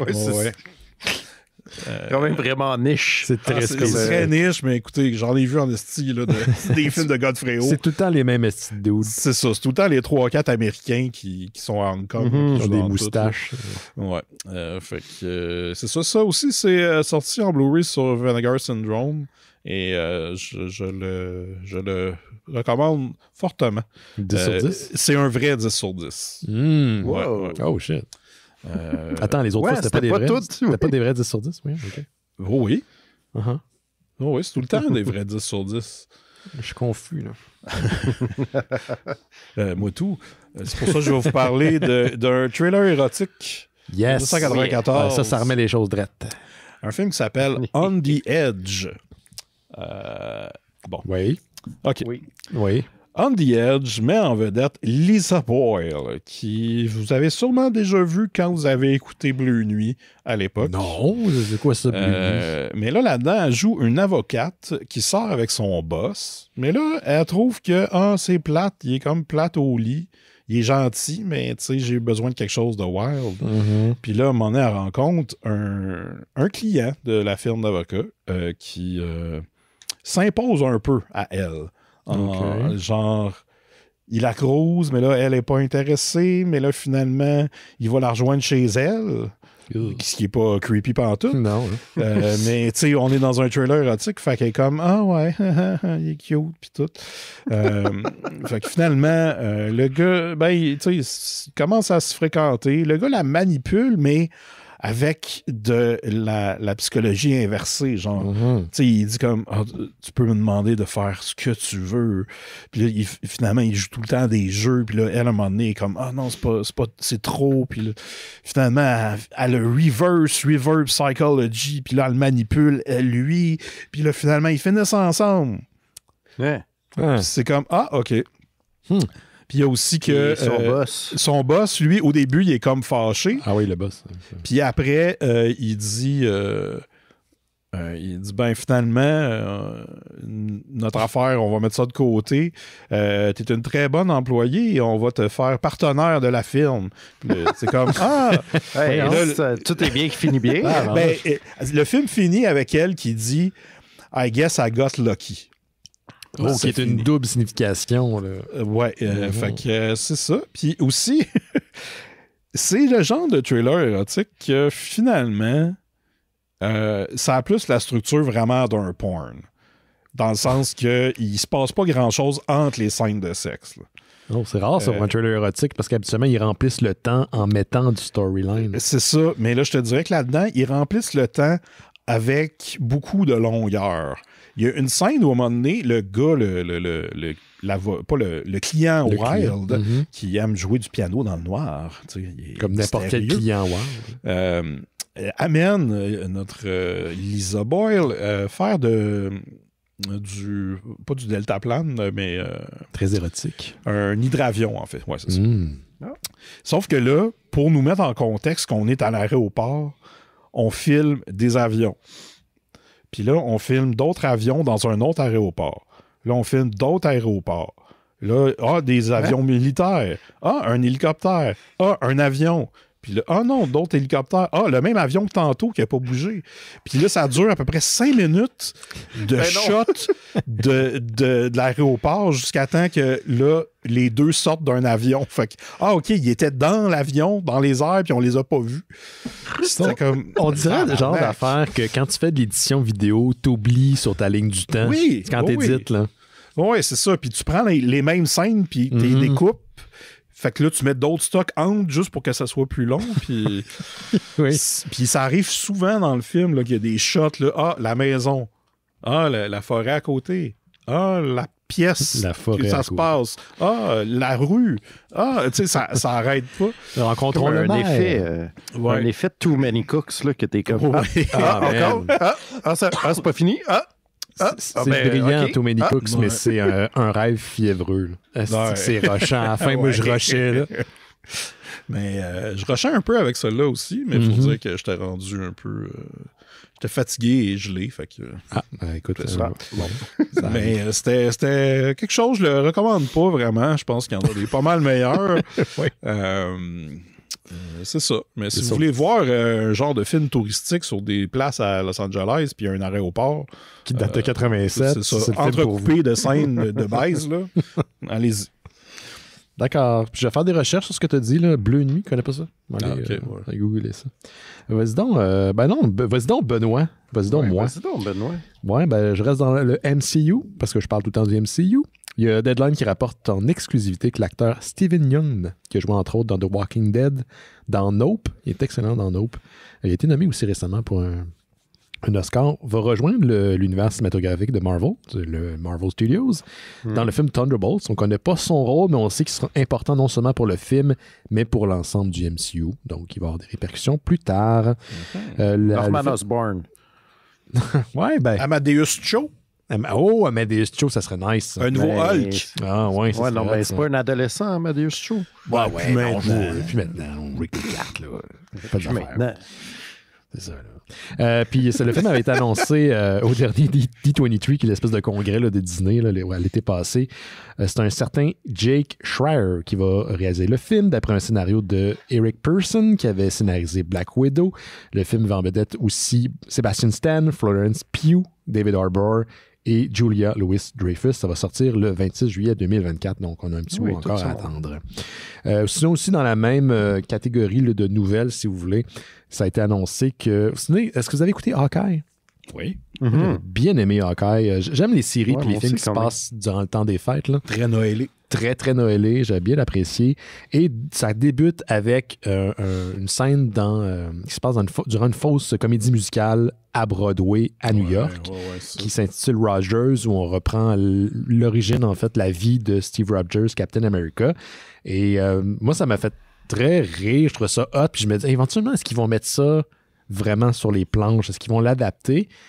Ils vont en quelque sorte le faire parce que ça a été annoncé que la comédie musicale Rogers sera présentée brièvement en version courte, on s'entend, au Disneyland. Donc, si vous allez à Disneyland cet été, ça va être présenté comme faisant partie des attractions qui sont liées à Avengers et les personnages de Marvel chez Disney. C'est intéressant. J'aurais aimé ça quand même voir ça. Peut-être éventuellement ça va se retrouver sur Disney+, je sais pas, mais pour l'instant, c'est juste dans les parcs. Est-ce que le ton sera le même que celui utilisé dans la série parce que c'était moqueur? Là? Ça avait pas l'air d'un show de qualité, mettons. Là. J'imagine que oui. Là, j'imagine que c'est l'objectif, c'est de reprendre un peu ce côté-là tongue-in-cheek et de l'adapter. Okay. Je vois très bien ça là, comme ce genre de présentation sur une scène extérieure, puis ça dure, je sais pas, 10 minutes. 20 minutes. C'est ça. Ouais. Mais peut-être même 20 minutes, c'est un peu long, là, mais ils l'ont dit, là, c'est spécifié que ça va être plutôt court. C'est ça. Hey, je remercie d'ailleurs au passage notre ami auditeur des Mystérieux, Jules, qui partage tout le temps des nouvelles liées au MCU. Puis souvent, ces nouvelles que je pique dans le Discord parce que c'est exactement ce dont je veux parler. Donc, merci.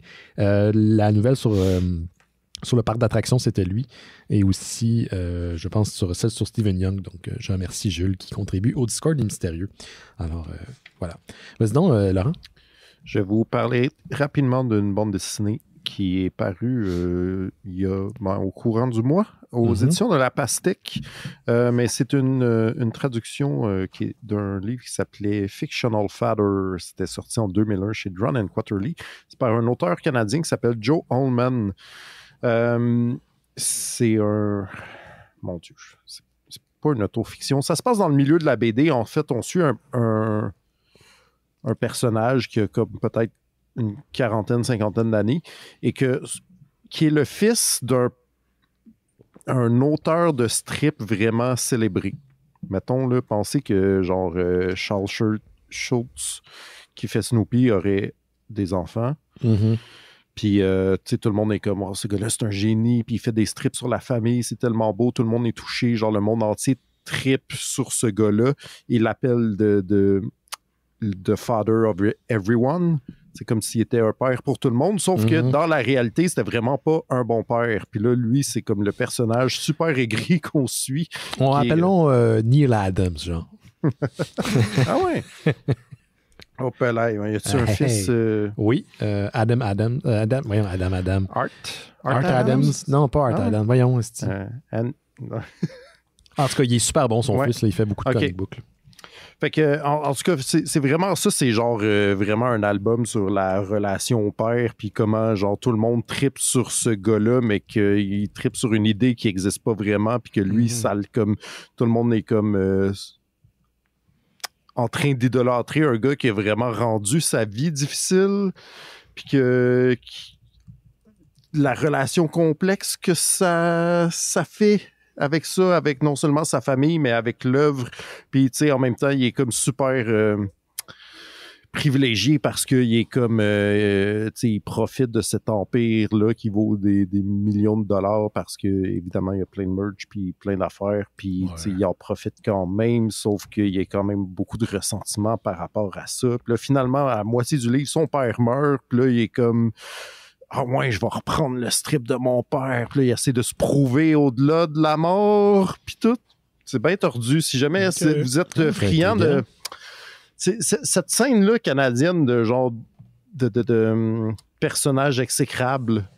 Mm-hmm. Mais qu'on aime ça lire, là, l'école de Joe Matt et Chester Brown. Chester Brown, ouais, c'est ça. Ouais, c'est ce genre d'affaires-là, là, un peu cringe comedy sur les bords. Là, moi, j'ai bien aimé ça. Là, c'est des bons personnages. Là, aussi. Joe Allman aussi, j'avais déjà lu un autre de ses livres qui s'appelait... je pense que c'était genre Midlife Crisis, là, puis en gros, c'était comme un gars qui venait d'avoir 40 ans, puis un nouvel enfant avec une nouvelle blonde, mais qui a développé aussi une obsession malsaine sur une genre de Annie Brocoli, genre une chanteuse jeunesse que son enfant... Tu sais, genre, ouais, c'est comme tout le temps, genre, de la relation un peu tordue et tu sais, voilà. Un peu une petite vibe... Woody Allen, je vais pas dire pédo, là, mais... pas dans le sens pédo. Là, ouais. Pas dans le sens pédo, mais dans le sens de genre autopsychanalyse à outrance, puis genre, je sais que je suis vraiment dégueulasse, mais je peux pas m'empêcher. Là. Mm-hmm. Voilà, je le recommande. C'est Josh Adams, le nom du fils de... Okay. Ah ouais? Voilà, c'est ça. Il fait de la BD aussi? Il fait de la BD aussi, ouais. Quand Neil Adams venait au Comic-Con de Montréal, il y avait tout un kiosque à côté, puis c'était celui de son fils. Ah. Il fait un petit peu, il fait des couvertures, il travaille depuis longtemps, il est bon, il est vraiment bon. Okay. Moi, j'ai rien d'autre. Simon, t'intéresse-tu quelque chose? Je peux vous parler rapidement d'une série que j'ai écoutée qui s'appelle Mount Royal. OK. C'est une série, une télésérie qui a passé, je crois, à CBC en 88. Une saison de 15 épisodes. Et c'est l'histoire d'une famille de riches à Montréal. C'est la famille Les Valeurs. Qui ont des origines françaises aussi. Et là, on suit leurs aventures à Montréal. Ce que j'aime, évidemment, c'est un peu comme l'autre affaire que je vous parlais à un moment donné, là, c'était quoi déjà? Affaire de vampire. Là, The Hunger. The Hunger, c'est ça. Avec des acteurs québécois qui parlent en anglais, ben c'est ça. Tu sais, le premier épisode, t'as le cast principal, mais t'as aussi Monique Mercure et comment il s'appelle le jeu? Marcel Sabourin. C'est sûr que les deux, ils jouent en anglais. Puis, honnêtement, c'est pas super bon. C'est le genre de série que c'est des riches. Déjà là, ça part mal. C'est un peu comme... j'ai aucun lien avec eux autres.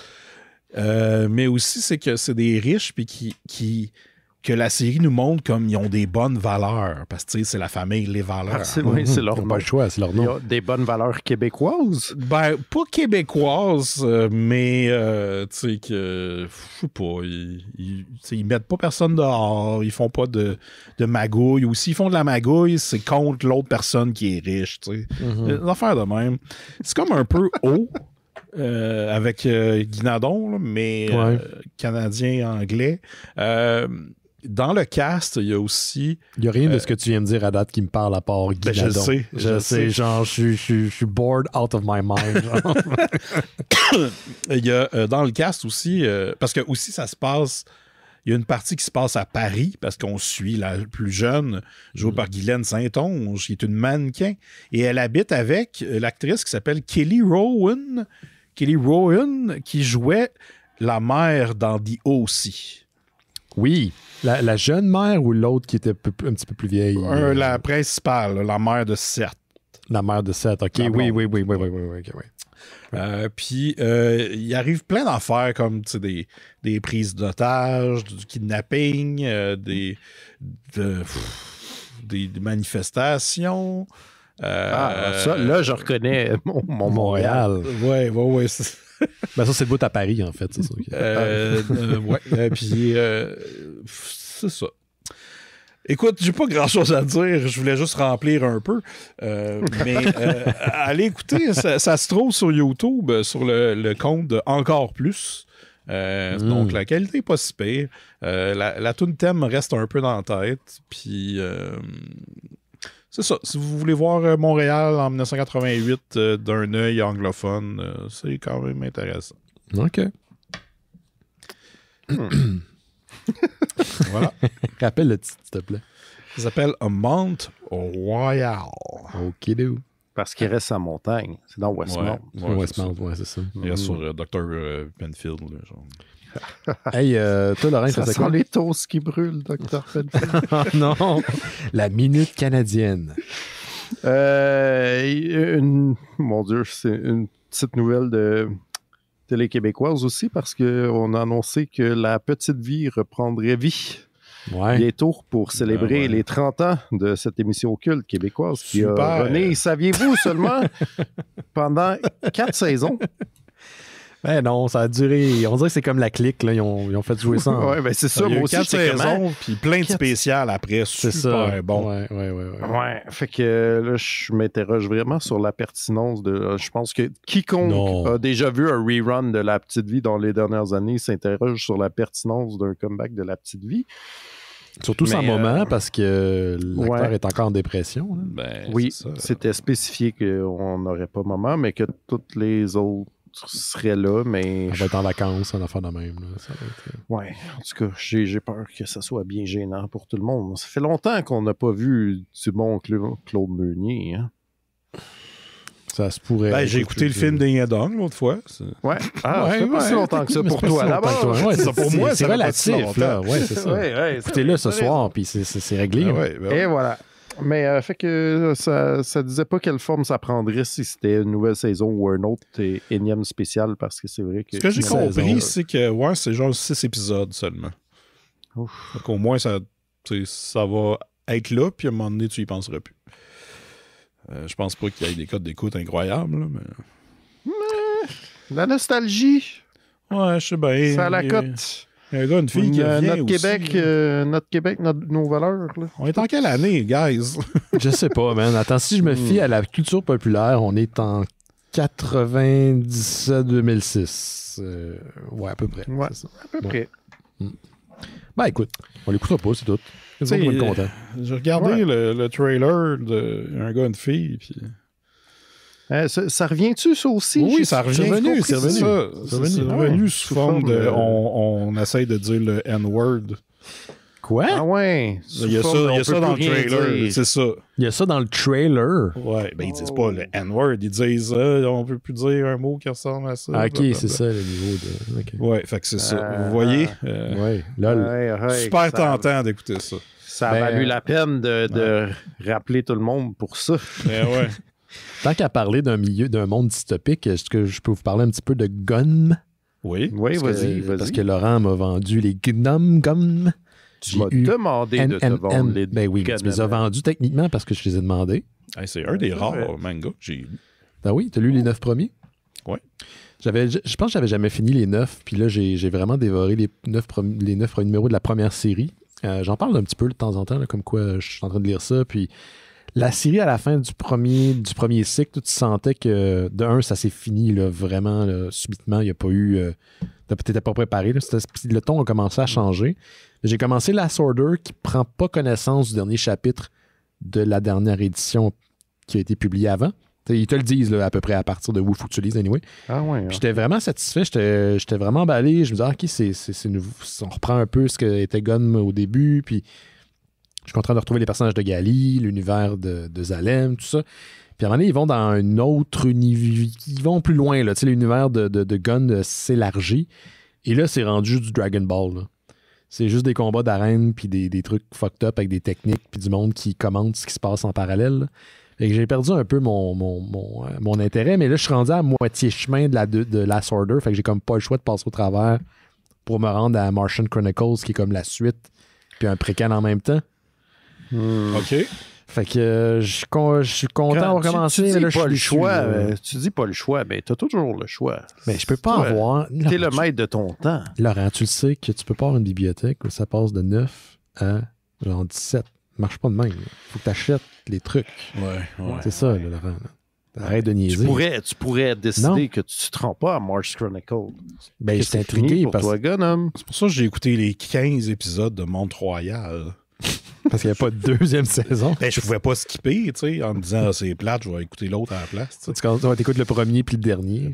J'ai pas le choix de tout écouter. C'est ça, ça m'a affaire. Mais non, mais tu sais, c'est le dessin est excellent. On a des problèmes. C'est pas des. Pour vrai, il y a du monde qui ont des plus gros problèmes que nous autres en ce moment. Mais je sais. C'est des problèmes de première. C'est pas des problèmes. On aime ça, finalement. Ben oui. Mais non, je passe au travers. Peut-être que ça va changer. Mais là, en ce moment, c'est juste du combat Dragon Ball. Puis ça m'énerve un petit peu. Là. Et Laurent m'avait mis en garde. Mais. T'avais été surpris. On dit ça, là. C'est des combats à la Dragon Ball, mais ça aussi, c'était le bout de poche de Dragon Ball. Là. C'est comme. C'est ça le problème avec les mangas, c'est que quand ça marche, les éditeurs sont comme non, on continue. Ouais. Comme, ouais, mais j'ai fait le tour de mon histoire. Tu continues. Puis là, ils sont comme on va mettre des méchants plus forts. C'est ça que ça. Je veux dire, Dragon Ball, avant que ça devienne des combats à la Dragon Ball, il y a quand même un bon bout qui est vraiment le fun. Ouais. Il y a des blagues, puis il y a des personnages, puis il y a des storylines. Tu sais. Après, ils sont juste comme on va mettre des méchants plus forts. Après Freezer, là, on dirait qu'ils font juste copy-paste, puis ils changent les noms des personnages. C'est un peu. En tout cas. Mais j'aime bien ça quand même. C'est juste que je suis moins emballé que je l'étais au départ.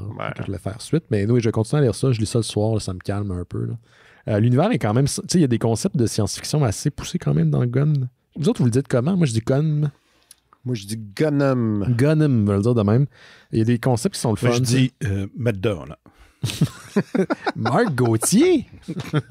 Je l'avais pas vu venir. Il est revenu sous forme de C'est un bon running gag. Ben oui, c'est ça, ça faisait longtemps. Ah oui, c'est genre 600 épisodes qu'on a de pas ça. Sûrement. Comme une série de mangas, on s'éternise. Bon, écoute, anyway, je voulais pas faire une critique, c'est juste que je voulais dire que je suis en train de les lire, puis j'étais un petit peu déçu. Mais là, il va falloir que j'aille acheter les Junji Ito, là, ça a l'air qu'ils sont sortis, Laurent.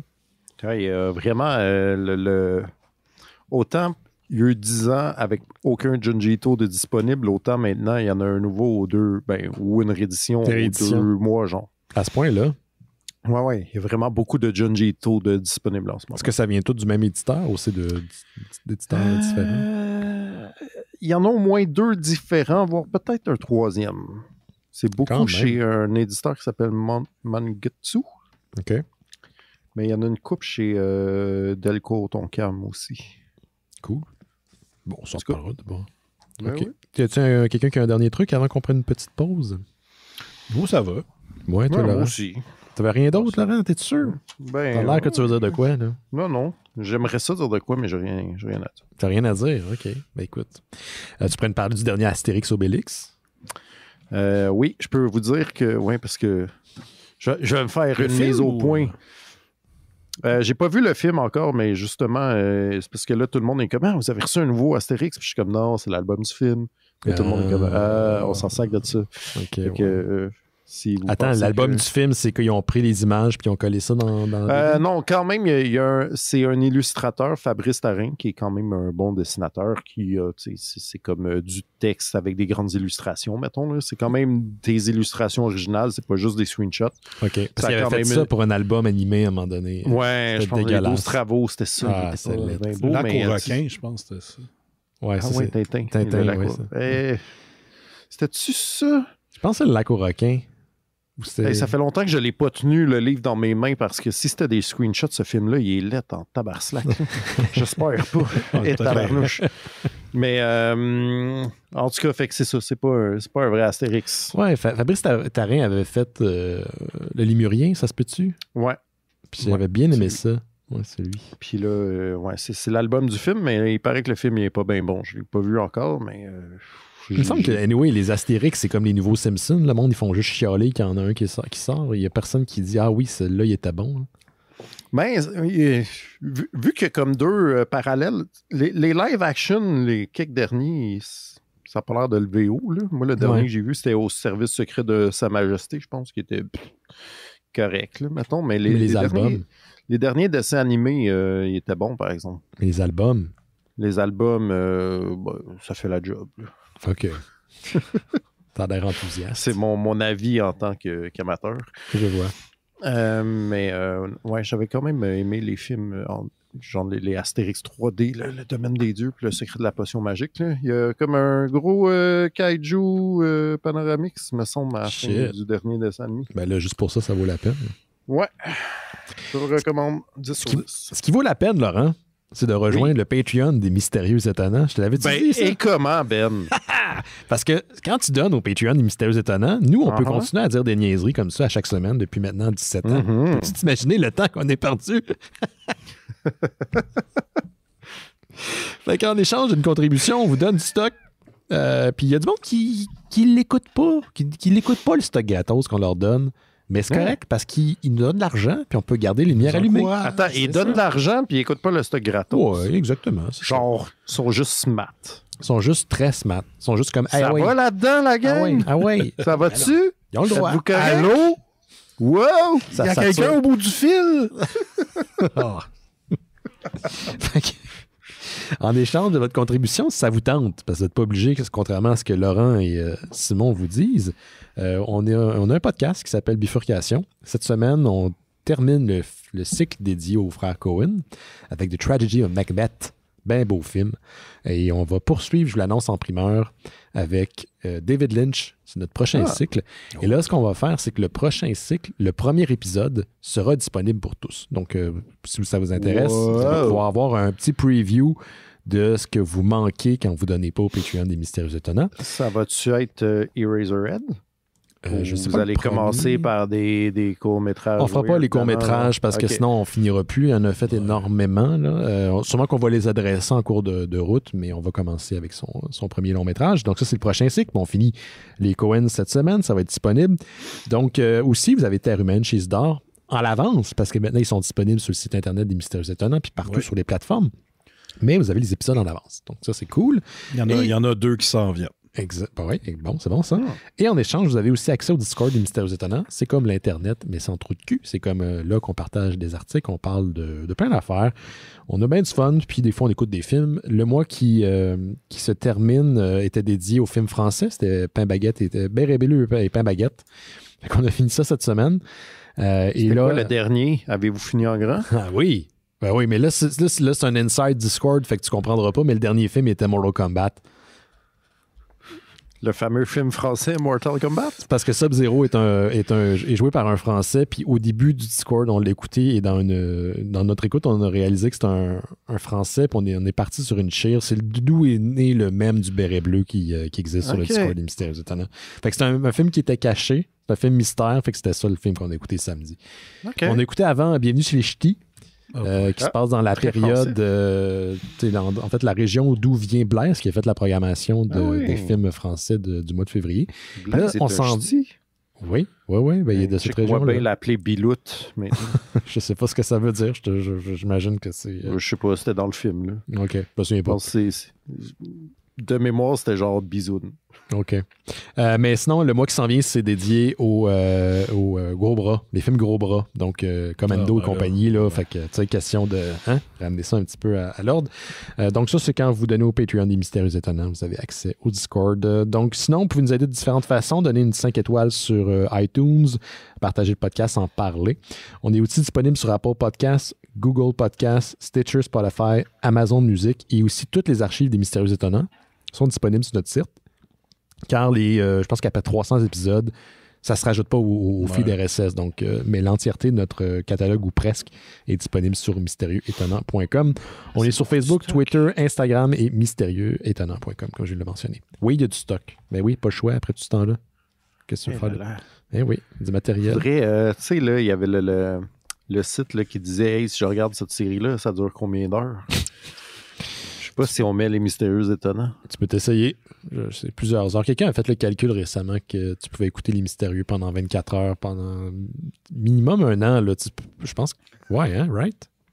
Minimum. Et en plus, les plus vieux épisodes, ils étaient moins longs quand même. Ils étaient 1 heure, ouais, c'est ça. Ouais, c'est ça. Mm-hmm. C'est vrai, on avait une limite de temps. On avait une limite de temps dans le temps qu'on était à une place. Là. Je me souviens plus de la place. OK, on va prendre une petite pause. On revient dans quelques instants avec Catwoman Lonely City. Vous écoutez les Mystérieux Étonnants. On va maintenant parler du sujet de la semaine. Cette semaine, le sujet, c'est Catwoman Lonely City, publié sous DC Comics, sous l'étiquette DC Black Label. C'est dessiné, scénarisé par Cliff Chiang. Et comme on parle de DC Comics et que c'est lié à l'univers de Batman, je vais donner la parole à Laurent Boutin qui va nous décrire l'histoire de Catwoman Lonely City. C'est pourri! Ben voyons donc, là. Attends, je parle pas d'appréciation, on est dans l'histoire. OK. Caroline, pourri, là. Non, wow. Alors, je suis dans mon personnage, pour vrai. En vrai, j'ai aimé ça quand même. Ouais.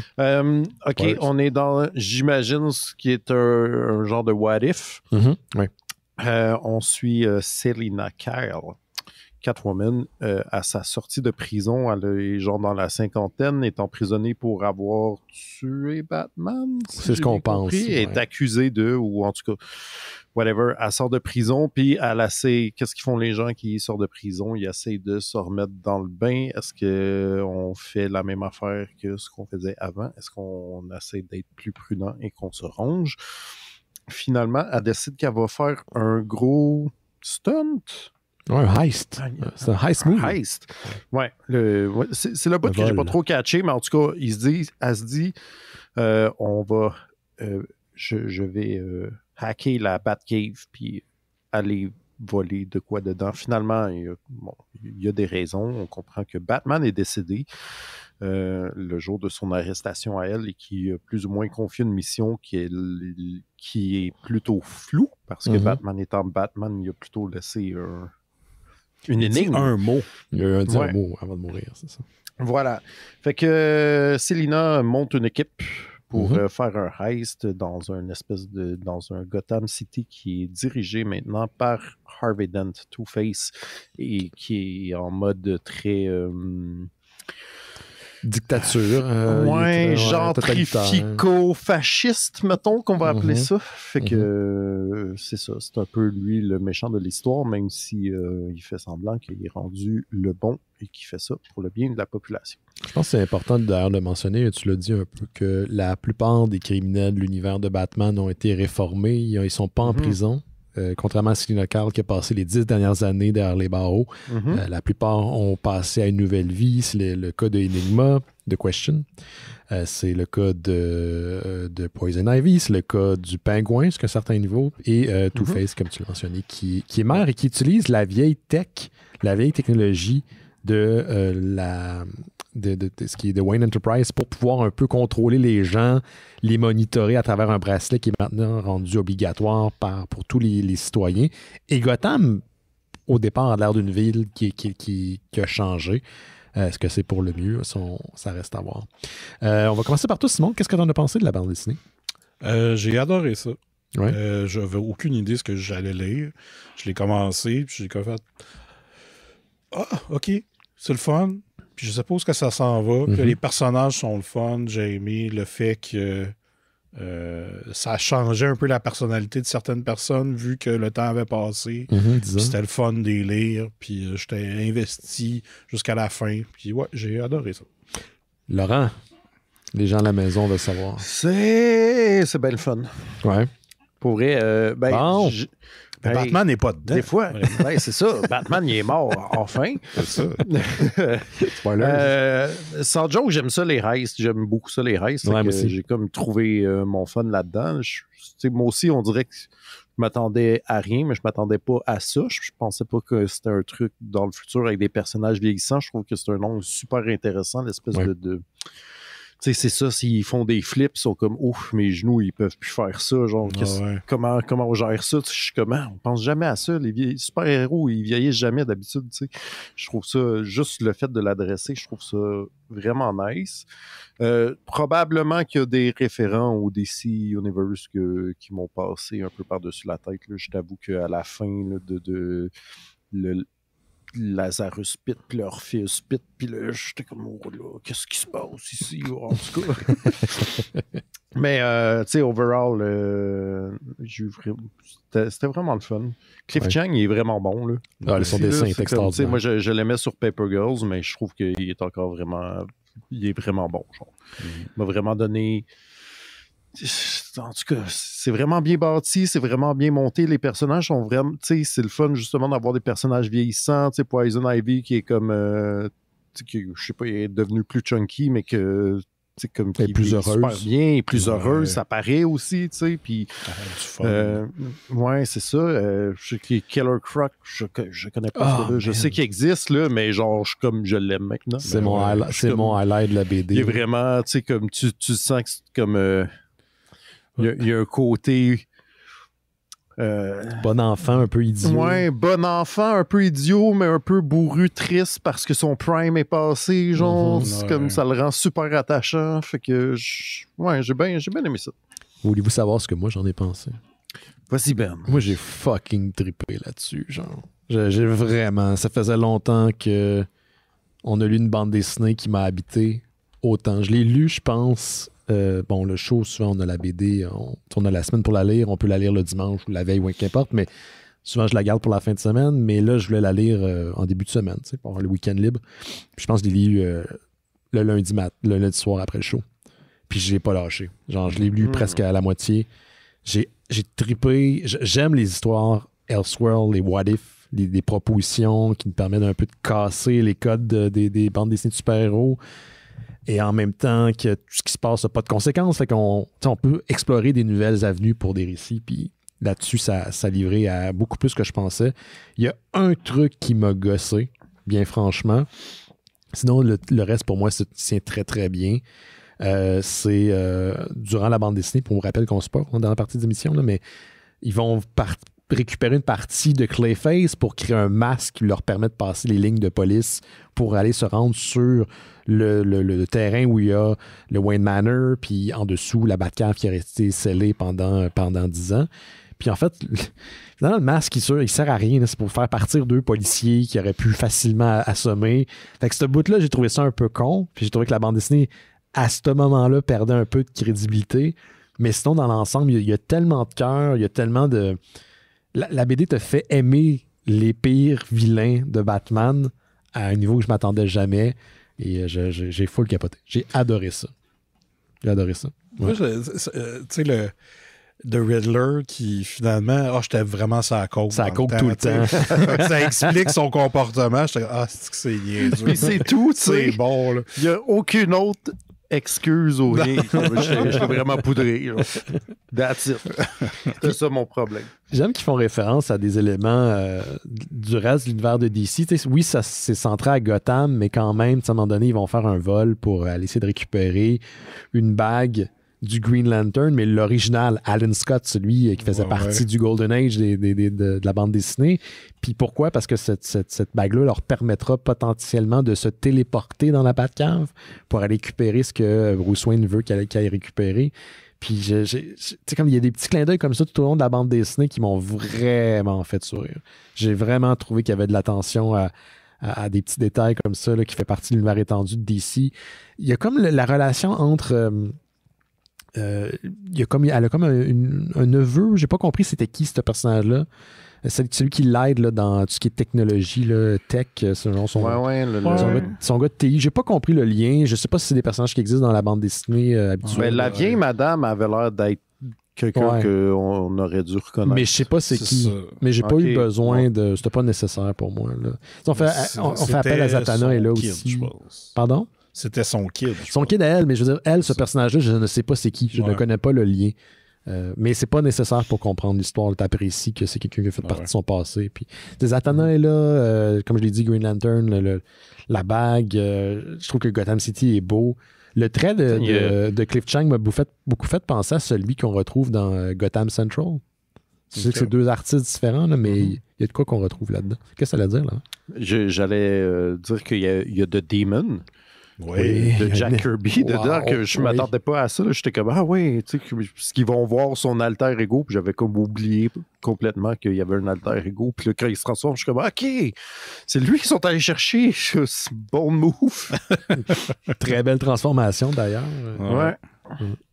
Je sais pas comment dire, ça m'a fait penser à du Tom King. Tu sais, on a parlé de Miracle Man à l'émission, on a parlé de Vision, on a parlé des séries où il va revisiter des canons établis de Marvel ou DC, puis il y a un peu de ça là-dedans, la volonté de revirer Catwoman sur sa tête et d'en faire un personnage qui a déjà été extrêmement sexualisé, puis qui a été très, très unidimensionnel, mais qui là, tout a passé. Parle, à un moment donné, là, quand il y en a un qui dit « j'avais un poster de toi, puis lequel? » Puis là, tu sais, on le voit, là, c'est le costume mauve des années. L'époque Jim Ballant, là, je pense. Là. Puis il est comme gêné, il était comme le saut mauve, là. Puis il était comme, je comprends.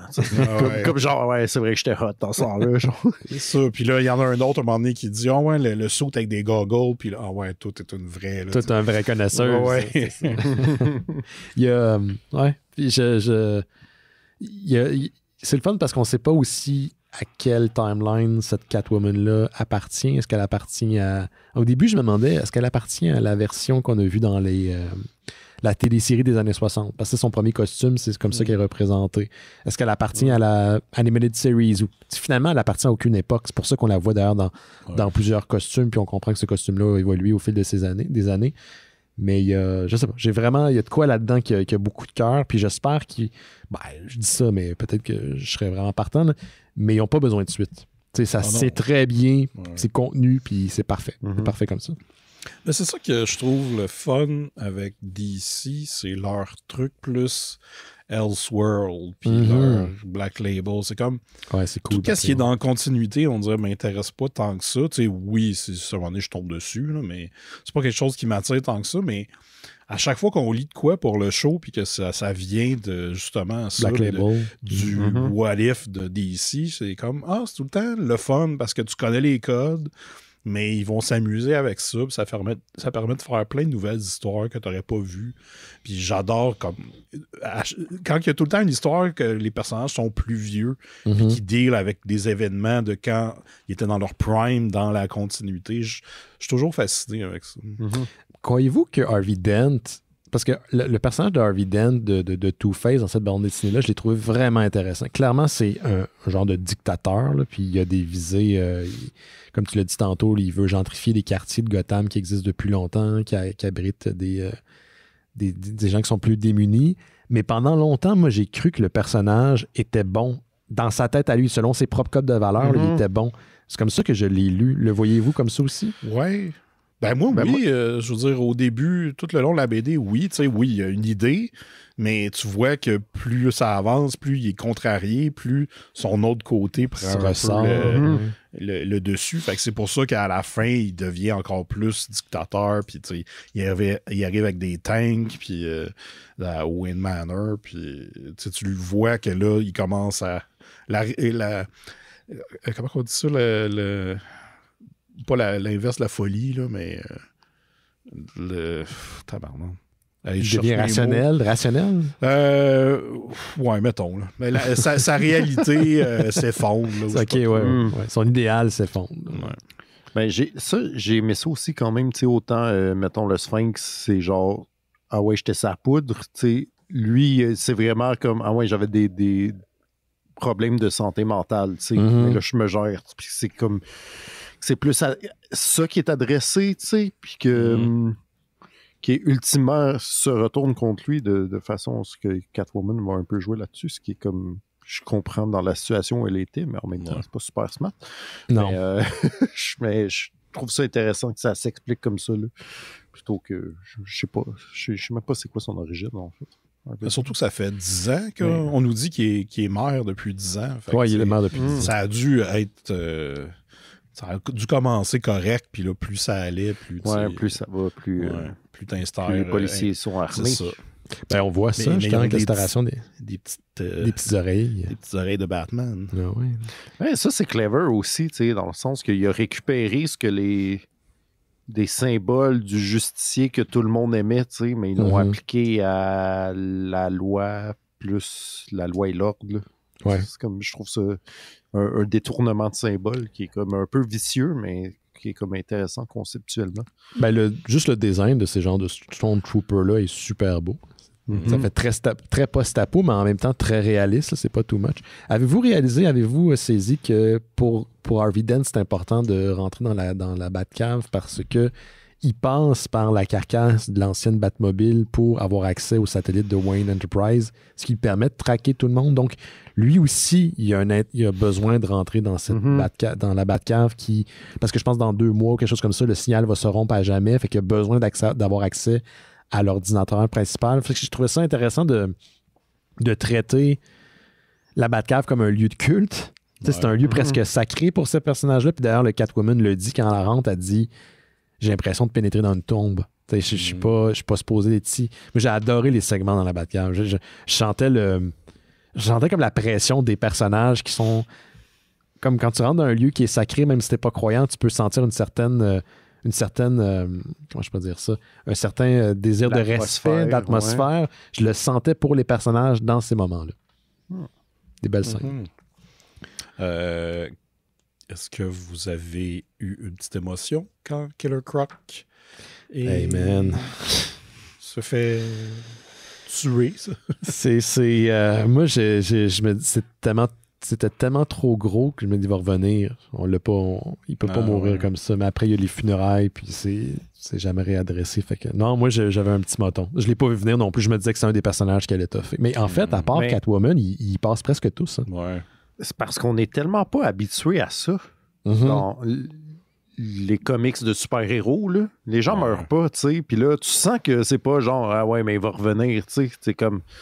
Il y a du gravitas dans ce moment-là. Puis je suis comme, c'est pas, tu sais, pas glorieux non plus. Non. C'est comme rough pour tout le monde. Ouais, je l'ai senti. Là, j'étais comme, il était un peu tout croche, mais il méritait certainement pas ça. C'est ça.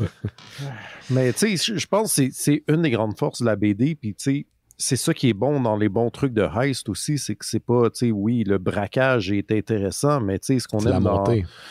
Ben, non, mais c'est les personnages. Ce qu'on aime dans Ocean's 11, là, c'est bien le fun qui braque un casino, mais ce qu'on aime, c'est de voir Brad Pitt, puis Matt Damon, puis George Clooney interagir ensemble, puis être des bons personnages. Là. C'est ça, c'est ça qui fait partie de la magie, puis je pense qu'il a bien réussi, Cliff Chiang, dans ce qu'on a lu. Oui, il s'est approprié les personnalités des personnages qu'on connaît, puis il les a fait interagir en soi. Il s'est pogné des petits bonhommes, puis il s'est fait un board game, puis il a joué avec, puis ça fonctionne très bien. C'est quand c'est un exploit quand tu dis dans une BD de super-héros ce que tu as envie de voir, ce que tu as envie de lire, c'est plus qu'est-ce que les personnages vont dire entre eux puis comment ils vont interagir entre eux versus des scènes de combat. Il y en a un petit peu dans la bande dessinée, mais c'est pas les moments les plus intéressants selon moi. Non, bravo, moi j'ai trouvé que c'était un grand exploit de Cliff Chiang. Je sais qu'il a travaillé là-dessus pendant longtemps, mais artistiquement puis visuellement et le scénario est, à part ce que j'ai mentionné tantôt, assez béton. J'ai hâte de voir ce qu'il va faire comme futur projet. Avez-vous d'autres choses à rajouter? Non. Fait qu'on le commande, on le recommande? Je voudrais souligner que j'ai, somme toute, aimé une BD de DC. Ben, ça vous dit à quel point à la maison, c'est bon, Wake Up. Ouais, ça vous dit à quel point c'est bon. Si Laurent a aimé ça, là, c'est que c'est bon. Ben, peut-être que j'ai des coups de chiotte contraires à tout le monde, mais là, on est quand même unanime. Fait que... On est pas mal unanime. Puis, ouais. Bon, écoute, on va se laisser là-dessus. On a fait quand même un bon petit show. Fait que merci, Laurent. Merci, Simon. Pour les gens à la maison, si vous avez la chance de donner au Patreon des Mystérieux Étonnants, on vous invite à y aller. Vous pouvez passer par le site des Mystérieux Étonnants là, si vous voulez le faire. Et on vous invite aussi à laisser un message sur notre SpeakPipe, speakpipe.com/mystérieux MYSTE RIEUXE. Questions, commentaires, suggestions, whatever. Ça peut être simple, ça peut être un peu plus long. On va vous faire passer à l'émission. OK, on se dit à la semaine prochaine. Faites attention à vous autres. Bye bye. Ciao.